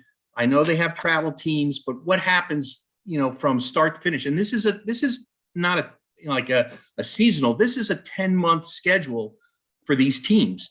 And again, it's a heavy use. And the fact that if people start to funnel onto Prescott is one of the most probably poorly designed roads in Morris County. There will be, and especially going down, if people come that don't understand the road, it will be a nightmare. And it is a cut through for people already from Park to Madison in the morning, in the evening. So if you have people funneling out from practice or tournaments, there's gonna be issues. So again, that's just I'm a homeowner here. I'm concerned. And those are my concerns. Thanks, Bob. Thank you. And again, we'll hear from the Red Bulls about any proposed schedules.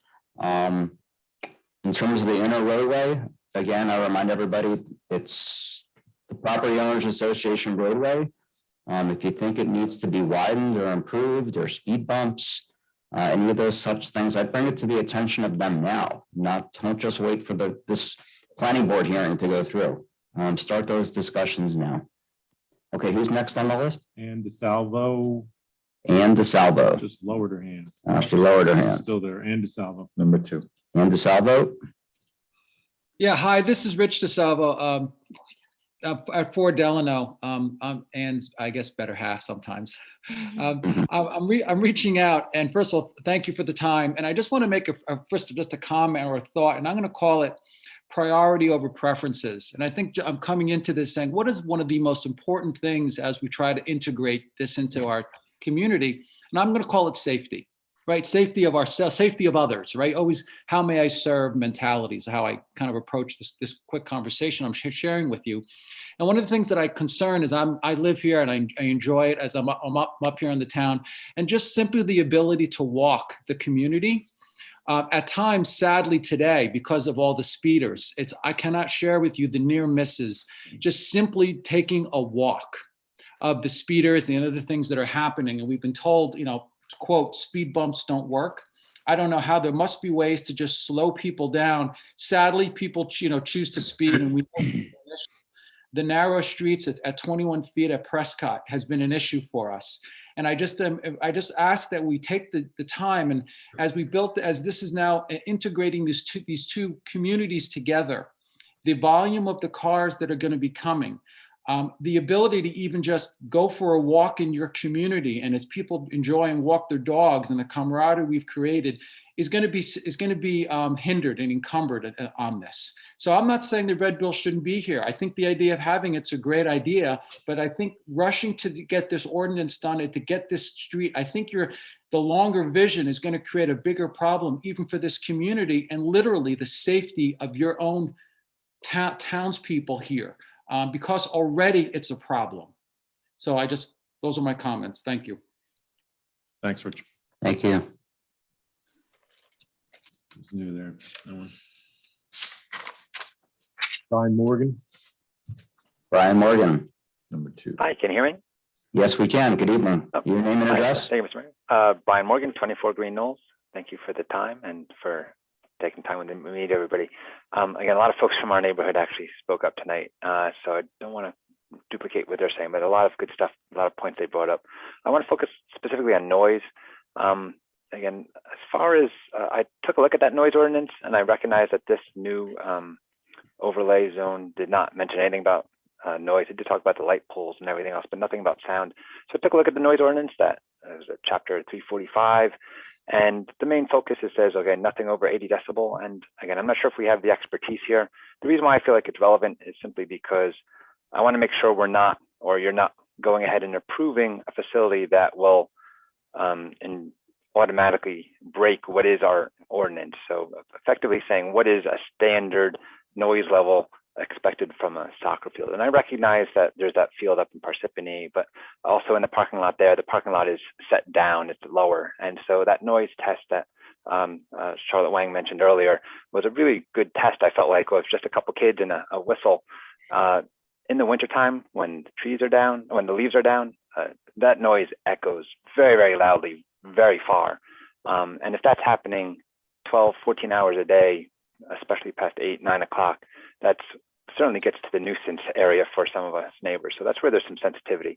So I guess back to my question is, so that the noise ordinance specifically says, right, nothing, it says impulsive sound, which occurs less than 4 times in any hour shall not equal or exceed 80 decibels. And then, and so 80 decibels, it seems like it's pretty high, but again, a whistle, if you're too close, that would hit that. I'm assuming from the, whatever, 200-300 feet we'll be at, might not exceed 80. But then it goes to this table 1, I believe it's called, and it says weighted sound level standard of 65 decibels. Is there anyone able to comment on that? I mean, that seems like it's a relatively low level. It seems like a general team playing. Again, I play soccer myself, so I recognize there's peaks and valleys of noise on the field. But and again, especially if you're going to have fans, if you're going to have multiple fields, if you're going to have multiple teams playing at the same time, different hours, 65 seems like it's a level that might very well be reached. So I was just looking for a clarification on what weighted sound level standard represents. I'm not sure if there's anyone can speak to that. That's our existing sound ordinance. Way beyond my expertise. Jim, can you speak to that or not? Yeah, I'm not familiar with that either. I mean, that's really a question for the health officer, who's certified in noise measuring. Right. Okay, so the noise control officer. So I saw that in there as well. And so do they get involved with this at all, or is that only if there's ever going to be an infraction? Because again, I don't see anywhere, I'm not familiar, I'm still very new to this process. I don't know this process at all, but I was just wondering, I've heard that there'll be a light analysis and a parking analysis. Is there going to be a noise analysis? That's something that can be considered by the planning board. Yeah, I think the planning board can ask the applicant to address noise, and then there would be an acoustical expert who would address it. And the board has the ability to basically retain its own expert as well. Okay. And Mr. Morgan, I think that's a reasonable request to ask of the planning board. Yeah, I guess, and the only reason why I brought it up now, I recognize there's a lot of people voicing a lot of concerns. I was just, like I said, if we're approving this ordinance, which is very clearly for an athletic field, and we know in general, if for some reason that sound generally exceeds 65 decibels and it's a weighted sound level standard that it exceeds, then clearly that's a problem if we're approving an ordinance to almost automatically break our sound ordinance. So I had other comments, but I think most of my other neighbors had covered them.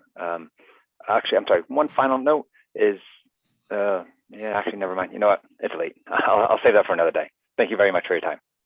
Thank you, Mr. Morgan. Fred Antolak or Frank? He's been on 3 times already. Yeah, let's go to somebody else. Sue? Sue? She was on there. Yes, again, Sue Sarcelli, 9 Green Knolls Road. More of a comment or an observation than a question, but everybody is a follow-up with, would there or would there not be tournaments or games being played? Well, it's kind of like a no-brainer if they've got a 500-seat bleachers and a concession stand. I don't think those would be for training times. I think that is going to be there for tournaments or for games. So I would think that that is like a no-brainer that they're going to be doing that. It's just a matter of how many times they're going to be doing that in a week.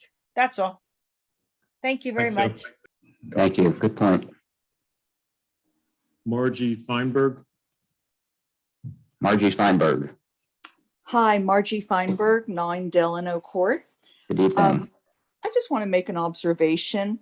First, let's clarify that heading west on Columbia, making the left turn onto what some of us call Stockton and some call Honeywell, on Google Maps, it says Honeywell Main Drive. On Waze, it says Honeywell Main Drive. And your traffic sign, your street sign at the intersection says Honeywell Main Drive. I don't know at what point it turns into Stockton or if they need to change the street sign to have it correctly read Stockton. But across the street from Stockton is Normandy Heights Road. So this is a 4-way intersection. Am I correct in saying that? That's correct. And as we mentioned earlier, we're going to make sure that sign gets changed so it's corrected. I imagine that'll Terrific. be corrected on Google. Okay, now go a little further down Columbia to Honeywell Service Road. That's only a 3-way intersection. So they could have that as an egress and they could make it, when the green light, they can have all their traffic go out at the same time. They don't need a left-hand turn or a right-hand turn. They just need a green light. Do you understand my point? Yes, very much so. Okay. Yep. Okay, so that is why I feel that it should be moved to Honeywell Service Road, at least the egress. And that is my point. And thank you for hearing it and listening to all the neighbors. Thank you. Yep. No, and after the resident from, I believe it was Nast, that informed us about making a left turn onto Columbia out of the complex, that makes it more clear how that road can get jammed up and how it's impactful to the neighbors. Patricia Collins. Number 3 for her. Patricia Collins. Yeah, hi again, Patricia Collins, 4 Green Knolls Road. At one of the meetings, one of our neighbors asked the Red Bulls, I think it was the initial meeting, and how many games would go on at the same time. They said there will never be more than 2 fields used at the same time. So a very quick question, why do they need 7 fields? Why don't everybody just scale back and make it more compatible with the neighborhood if this is going to be approved? Thank you. Thank you. Hope the Red Bulls are taking note and they will address that. Thanks.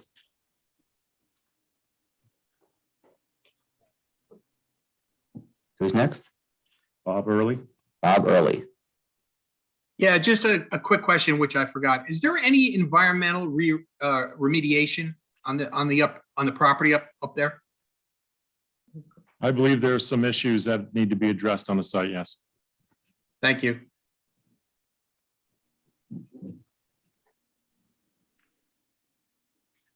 Fred or Frank Antolak? He's already had 3 times. Hi, Frank Antolak from 3 Featherly Road again. I was wondering if any thought has been given to, not everybody may travel by car, and there may be a lot of traffic coming by train possibly. Would there be shuttle buses or something like that? Is that your only question? Yeah, I just wondered if any thought has been given to, there may be increased train traffic going to the facility. people coming by train. Mhm. Well, I'd certainly actually hope people would come by train because we should encourage use of mass transit. And that begs But the would there- question, how would they safely get from the train station to the field? And we need to make sure that there's a safe walking path. I think it's a short enough distance that there wouldn't be a shuttle. But again, that's a question for the Red Bulls to answer, but it's a point well taken, Mr. Hanselak, and we need to make sure that there's a safe walking path that would connect people coming by train to the facility. Yeah, we have the traction line and then we have a path in. But thank you for that comment. Who's next? No more hands raised. Okay. No more hands raised. Okay, so with that, no more hands raised, I will ask for a motion to close the public portion. So moved, Mayor. Thank you. Do I have a second? Second. All in favor? Aye. Very good. So I thank all the residents for their input. Thank you for your comments. We will take it to heart. Before I pull the Red Bulls on, does anybody have any follow-up questions for our professionals based on resident comments? Because I do want to leave time since we do have it for the Red Bulls to speak tonight. So if we can, I'd like to turn it over to them. Who's the representative that's with us? Mr. Mark de Grand Prix, who is the general manager. Mr. Mark de Grand Prix, who's the general manager. So can you elevate him? And if he could turn on his... Raise his hand. Yeah, Mark, if you can raise your hand first. You got him? And then if you could turn your camera on as well. If you don't mind, I'd like to elevate you to panelists so people can see you.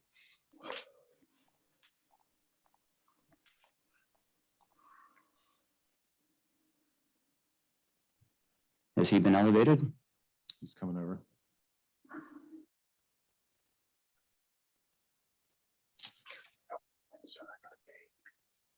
Mark, can you speak up to make sure you're connected? No, they don't hear anything. Can you hear me, Mayor? Yes, we can hear you now. Now, the question is, can we see you? Hold on. Yes. Yes. Yeah. Hold on. You have to turn your camera on if you could. Yes, sir. Just set this up. And Jim, I guess when he speaks, he'll be spotlighted? Is that correct? Should be. Can you see me now, guys? Yes, we can. Good evening. Perfect. Good evening. Thank you, Mayor. Appreciate everyone's time today. Really take all the comments to heart.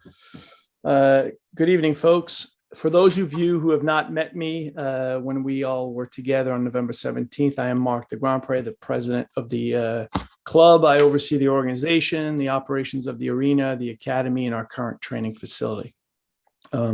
Just to give you a little bit of background about myself, I am a devoted husband to my wife, Kim. We are residents of New Jersey, and we have two kids, Tyler and Julia, 18 and 14-year-olds.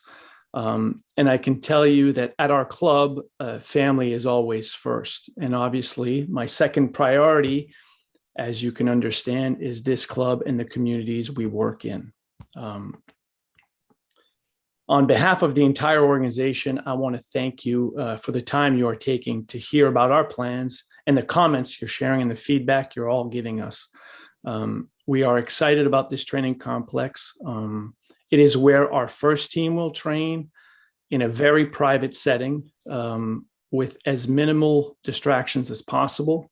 It'll also serve as the home of our minor league team, Red Bull 2, we call them, and our academy, and it will also be the home for our front office staff moving forward. I can promise you that this complex will be something you are going to be proud to have in Morris Township. It will set a new standard for these types of facilities across North America. It will play a very important role in establishing our team as the point of reference for soccer in North America. And most importantly, it will enable us to attract the best talent to our club, both on and off the field. And I'd like to give you some perspective on our belief, how important our community is and our commitment to our local community. Our club's mission is not to win championships. It is to develop, engage, and inspire the community through the game of soccer. There is nothing more important to our club, to our players, our coaches, and our staff than what we do within our community year round. And I want to give you a couple of highlights here so you get perspective as to how important this is to our club.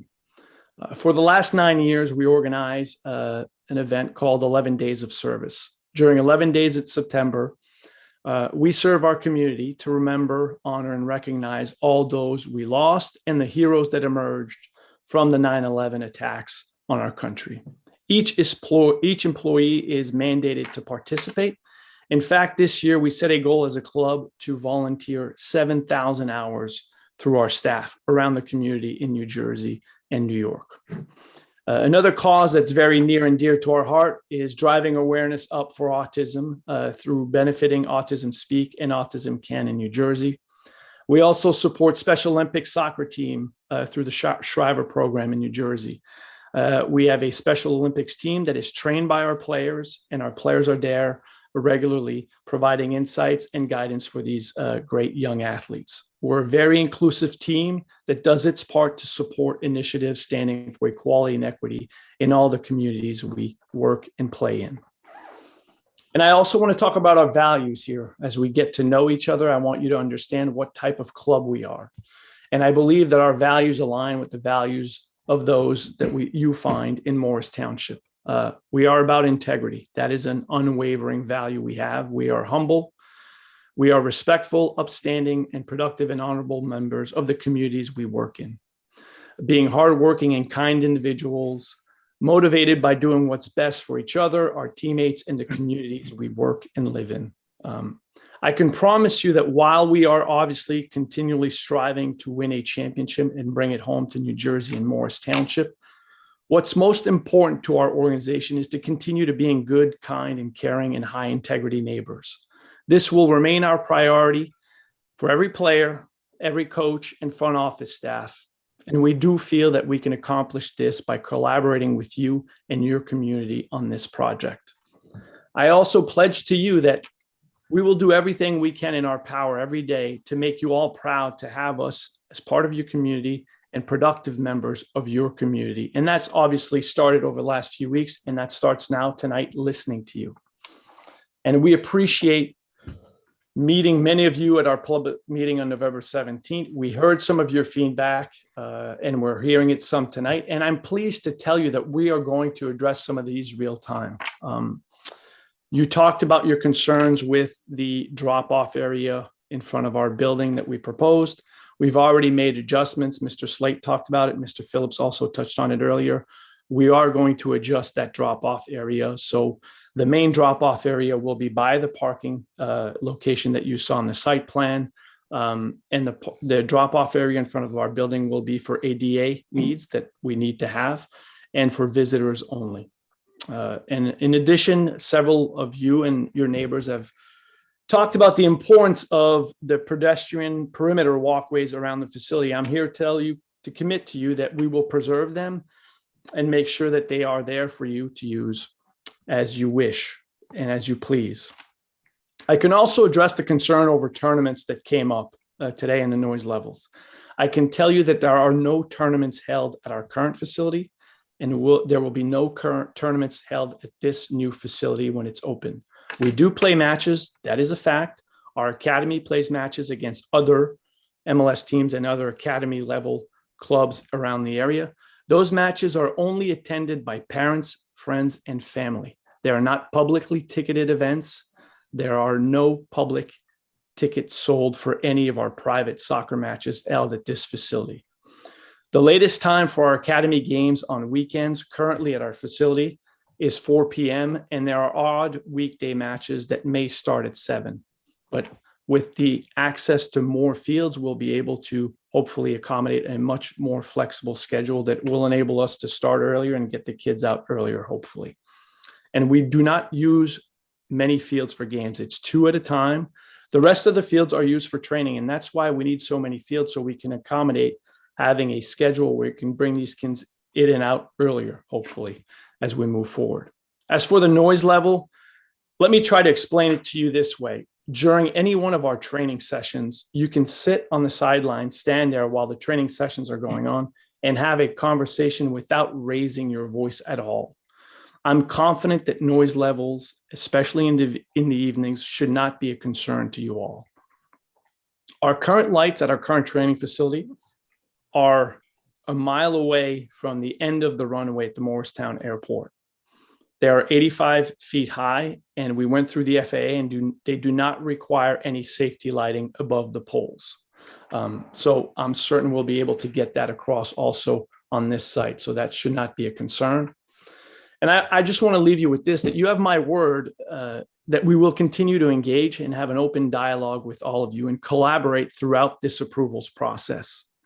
On behalf of the entire club, I want to thank you for your time and attention and welcoming our team into the community. And I really appreciate your honest and heartfelt feedback. And we are taking all of this into consideration, and we will address some of your concerns when we go through the site plan approval process. Again, thank you very much for being here tonight with us. Mayor. Thank you, Mark. Do any of the township committee members have any questions for the Red Bulls? You alluded to this, but I'll just ask you to reiterate it. There's been a lot of talk about traffic flow and impacts of traffic on the residents here. And you assume you will be willing to work with the Red Bulls, work with the planning board to assure that there's the least impacts on our residents. The traffic flow is optimized. If you do need to use the service road for egress, as a number of residents have brought up tonight, you'd be open to taking the suggestions of the planning board and the professionals that will be a part of that process. Mayor, it's a great point, and absolutely we will work with the professionals and take their input and whatever they provide to us in terms of best ways to mitigate the concerns of your residents. We will make sure we cooperate and oblige by whatever plan is best for your residents and our facility. There is no doubt that we will listen to the professionals. Very good. And another resident noted about the bleachers and that there's a possible proposed concession stand. So can you comment on how many people you think might come to a game that you require large bleachers? Right now, currently at our facility, we have the same amount of stands. I can tell you that on an academy match day, maybe 100 between parents, friends, and family for both teams. And an issue we have at our current facility, we have no facilities for the folks attending. So the facilities will be obviously restrooms, and they'll be able to buy food and drinks. So while they're watching their kids play, just like you would have anywhere else, but we will not be running tournaments. I promise you that you will not see 15, 20 clubs showing up at our facility on a weekend. It's just not going to happen. Mm-hmm. And one resident, just to clear this up, asked if you would be serving alcohol or beer on site. No alcohol, no beer on site.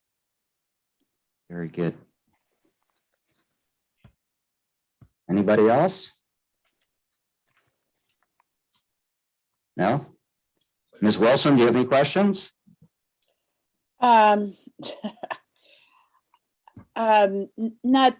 specifically right now. I have a lot of questions, but I don't want to ask the detailed questions I have right now. I would like to say that I appreciate the Red Bulls having that special meeting with the residents. I know that was helpful to residents, and I was able to watch the video of that meeting myself, and I appreciated the presentation you gave, and I appreciated the opportunity to hear questions and answers that were given. And I think that was a good indicator of your willingness to work collaboratively with the public. So I appreciate that. Thank you. Appreciate that. And I can't stress enough that our objective here is to collaborate, listen, and make sure that this is a win-win for everyone, the residents, the town, and our team. Great. And Mark, I forgot to ask you to comment on the dorm. So you talked about the type of player that attends this kind of facility. And when you hear the word dorm, you might think of a college dorm. But so I'll let you comment on the type of player that comes to this facility, what it means to them in their life to be a part of this organization, and what you expect or what rules would you have in place at the dorm to make sure that it stays, it stays in order. It's Things a great stay in order. It's a great question, and I appreciate the concern from the residents. So the kids who will be part of this facility, who will be living in our dorms, are the kids that we believe have an opportunity to become professional players for us. So this will be the elite of elite from our academy system. And they will be trained and managed and monitored daily from, as I said, when we were at our public meeting on the 17th, from the time they go to bed, the time they wake up, what goes in their body, what they eat, how they study, all those things will be monitored, checked, and this will be run as a professional dorm to make sure these kids are being developed the right way to become professional athletes. So there will be no opportunity for them to have social outings or parties in this dorm. It's just not going to happen. It's going to be safe, secure. We're going to have the proper supervision for them, full-time staff monitoring them, just to make sure they stay healthy and ready to take the next step if they so choose and are good enough. Great, yeah, because the governing body wasn't part of that public meeting that you held, so I'm glad to hear that you brought that up. I'm just curious, how do the kids go to school? Do you do on-site learning? How does that work? So those are things we're currently evaluating, Mayor. It's a great question as well. It's either going to be on site or we'll find a way to collaborate in town and get them in school. But the objective would be to be on site learning, to facilitate their access to training, classroom, and have it all under one roof. Right. So even though there's a dorm there, you expect limited in and out of the people utilizing that dorm. They're mostly on site. Yeah, those kids will be on site Mm-hmm. almost 24 hours a day. And regarding the professional staff that you, again, we weren't at the public meeting and maybe you addressed this, but the professional staff that you said you're moving over, I think you said, was it 120? Yeah, it's about 120 staff that will be coming right now. Our sporting staff, the folks at our training facility, it's about 40 full-time employees. And the rest of the staff is at the arena right now, and we'll move everyone over. So we're under one roof. It creates better cooperation, communication, and just better synergies for the organization. And I think it's just going to be more beneficial for all of us to be together. Great. And does that staff work a usual, 8, I don't want to say 9 to 5, but maybe 8 to 6 in your organization? I can tell you that yes, and I can tell you there's no current traffic coming out of our arena at 8 a.m. or 5 p.m. because it's irregular hours. They're all out by 6 or 6:30, maybe later or before games, but they are it's fluid. There's never 120 folks leaving at one time. Mm-hmm. Very good. I covered a lot there. Anybody else have any questions? Mr. Mancuso, Mr. Rabbits? This is Bud. I just wanted to thank Mark DeGrom Prey. Did I pronounce that right? Well done. For attending tonight and giving your little, your little spiel. I really appreciate that. My daughter was a Division I soccer keeper, so I know a little bit about soccer, and I also know that the hardest job on the field is being the dad of the keeper. I think you've addressed some of the concerns, tournament play, usage, the dormitories, and I appreciate that because those are things that we as the governing body, couldn't really address. So I just want to say thank you for your time, and thank you to the professionals on our side who I think did an outstanding job of addressing resident concerns and whatnot. So that's what all I have to say at this point. Thank you. Mr. Mayor, Peter here. Go ahead, Mr. Mancuso. I reaffirm everything that has been said about Mark. You just get a very, very good feeling that he is as genuine as almost anybody could be. I have one question for you, sir. Mm-hmm. Is there a statutory amount of time that a person or a kid could stay with you? Suppose they don't meet the criteria, that they move from the major to the minor. Could you explain that a little bit more to us? It's a great question. Are you speaking about our professional athletes that play on our top team and the second team? It all depends on what our sporting staff decides. If they're good enough to stay with the team, or if they need more time to develop, they'll be sent back down to our minor league team, our second division team. And at that point, if they flourish and develop, hopefully they end up on our first team. If not, we'll release them, trade them, just like any other professional sports team would do.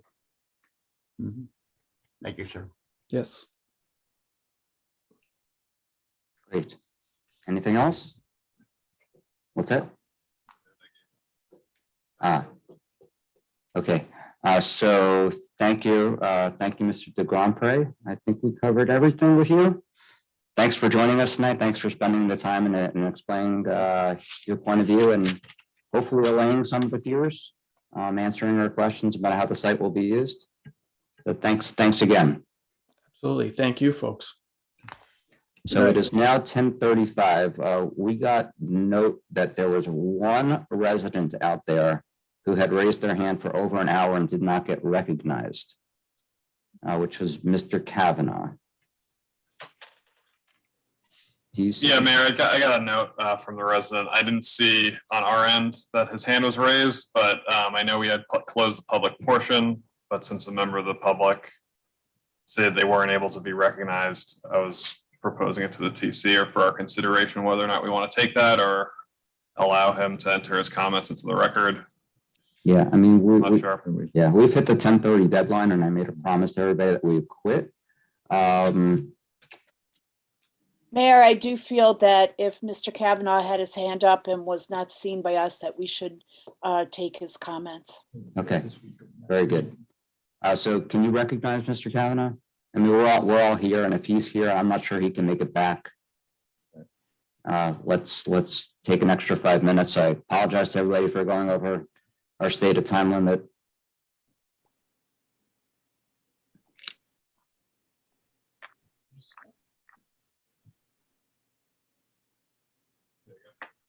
You found him?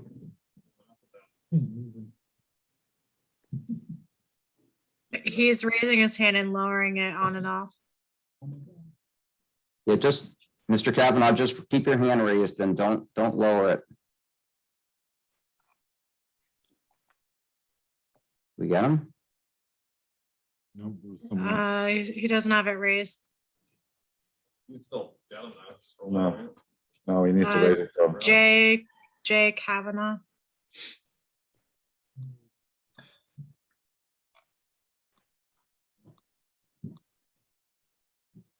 Now he needs to unmute.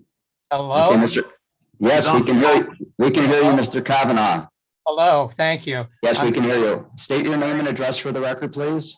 Jim Kavanaugh, 11 Featherly Road, 52-year resident. And sir, I'm sorry to interrupt. Given the hour and the 5-minute time limit we have in place, I really ask that you try to keep your comments to 5 minutes. Sorry about that. It should be less than 5 minutes. I'm going to try not to duplicate any of the issues I've been on the entire time. First issue, I just wanted to point for the record, there is a problem, a safety problem at Columbia and the Service Road that you'll need to consider. And in addition to that, Socelli had mentioned about the coming down the hill and the speed. That's a problem. It'll be a safety problem with the county in terms of any reconfiguration. It also will have a blocking effect on two of the residents at 93 and 95. That's point one. Point two, I think it would be helpful even if we have a 30,000 overview in terms of preliminary study, because with the emphasis of shifting towards the service road, which was maybe a 40% mentioned during the meeting, you're going to have a traffic type problem coming down Normandy Parkway. Number three, and I'm not asking for answers right now, just for the point for the record. And I guess number three, my question is, who is the best contact for Bull's contact? And I see that probably it's Mark, so I'll talk to him personally, because apparently the builder has had contact with some of the residents in Columbia Park. I'd like to kind of have equal treatment to communication with him, and I'm sure he'll agree to that as a good neighbor that he indicates he will be. The fourth thing is a lot of the questions. First of all, I respect all the committee and the difficulty, because you're trying to solve a problem where no matter what you do on three ends, you're going to disturb residents. I've been a resident for 52 years. I'll just posit the question. How do you decide between residents who come in, for example, Columbia Park, maybe the last 6 years, and residents who have been here 50 years? I think that there should be some weighting in terms of that. And the fifth question is, and it piggybacks on something that apparently Pat Collins had also mentioned, maybe the Red Bulls could do with less fields, and that would put less pressure on the planning committee when they make their site decisions. That's it. Thank you. And thank you, Mr. Kavanaugh. I'm glad we took your questions because you made me have a thought that we did have a lot of residents that participated from your neighborhood tonight. Perhaps all of you can get together, and I agree that you deserve equal treatment. And there's been some discussion with the homeowners association. You have some neighborhood concerns of your own. Perhaps you can elect 2 people to represent you. I don't know how you can all agree on who that might be, but if I could suggest that to you in the neighborhood, that would be a good way to reach out to the Red Bulls so they have a conduit, as opposed to having to speak to everybody at once. We'll take that. We'll take that recommendation and probably come over with around 3 people to work out something. Yes, as you know, some of the history on the OL 40, I think a question was asked of Jim Slate to check the provenance. I think you're going to find out that it's been residential for over 100 years. But anyway, let that work be done. I think it was a mistake on the OL 40. I don't think you'll be able to find any justification for the OL 40, but we're where we are now. But if you find out that the OL 40 was incorrectly stated on some records, then I think some consideration should be given to that fact. Thank you. Thank you. And I just want to acknowledge that you have been a resident for a long time. You participated in the hearings back in 2012 through 2016 and commented at that time. So yes, I agree. We do need to respect the people who came before you and the process that took place years ago, because a lot of those residents are still our residents today.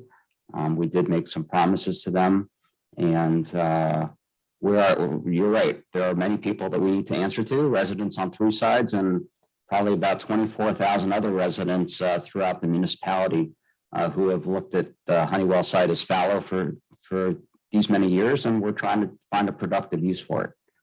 So thank you for your comments. With that, we are going to talk about when we're going to meet next. We have a carry to date right now to December 15th because we have no other date of record. I know we want to have a substantive discussion on the dais about this and deliberate it appropriately and not in a rushed fashion. So we're going to carry it to December 15th. But I think there needs to be some discussion in the interim of maybe having another special meeting dedicated to this. But we can't do that right now. None of us have compared schedules yet. So we're going to carry this to December 15th. Mr. Carlson wants to say something. Just want to be clear to the public, it's being carried to December 15th. There's no guarantee that action will be taken, but it sounds like there will be a special meeting at which action might be taken. I'm not sure. We're going to discuss whether there's room on the agenda on the 15th to appropriately address this. Right. I mean, I think we probably need another hour for appropriate deliberations and discussions and questions of our professionals. The question is, can we accommodate that on the 15th? We're going to have to figure that out. Right. But the official carry to date for legal purposes is going to be our meeting next Wednesday at 7 p.m. right here on Zoom. I just want residents to be clear that if there is a special meeting, I assume it will be announced at that December 15th date. We will announce it before if we think we're going to need a special meeting, I think we will probably announce it within the next couple of days so that we can properly notice it. We'll also address the new date on that. But we will also obviously address the new date on, it's not going to happen before the 15th. So it would have to happen after the 15th. So we'll address it on the 15th, but we're going to make a decision expeditiously about whether we can do that, have a special meeting or not. So with that, the official carry to date is going to be December 15th here at 7 Mr. Mayor, p.m. may I ask a question very quickly? Yes. Are we going to take any more public commentary, or have we closed that? We have closed the public commentary for this hearing. So what is left is just the deliberations. Any additional questions of the board of any of our professionals? And then a vote. Okay. Mayor? Yes. Might Can I you just again- suggest? Is Can you this hear me? Danielle? Yes. Can you hear me? Yes, this is our clerk. Yeah. Might I just suggest that a motion be made to table the discussion? You still have the motion on the floor from the last meeting and you haven't, I know, determined a date yet, but if just a motion could be made to table that discussion before the motion to adjourn. Mayor, I'll make a motion to table the discussion. Second. All in favor of tabling the discussion for continuation? Aye. Aye. Thank you. Any other thing we need to cover before we adjourn? Okay. Mayor, I would just like to make one quick comment. I'd like to Sure. thank everyone for joining us tonight. I thought the comments were really thought-provoking. I took extensive notes. We have a lot to think about before we, engage in our deliberations and discussion.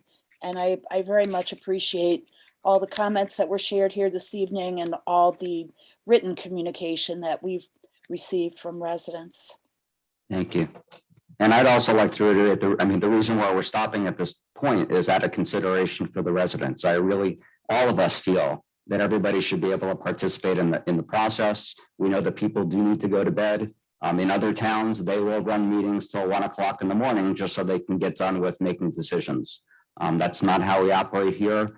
We want full public participation. We do want the public to be able to listen to our deliberations without having to decide whether they get 7 hours of sleep or 6 hours sleep. So we're going to table as we said, the deliberations to the next meeting so that there can be hopefully full public participation there as well. So with that said, I will call for an adjournment. Will somebody move that? So moved. Second. All in favor? Aye. All right, thank you. Aye. So we'll Good night, see everybody. everybody again next Wednesday, December 15th at 7 p.m. Thank you. Thanks, everyone. Good night. Good night. Good night. Good night.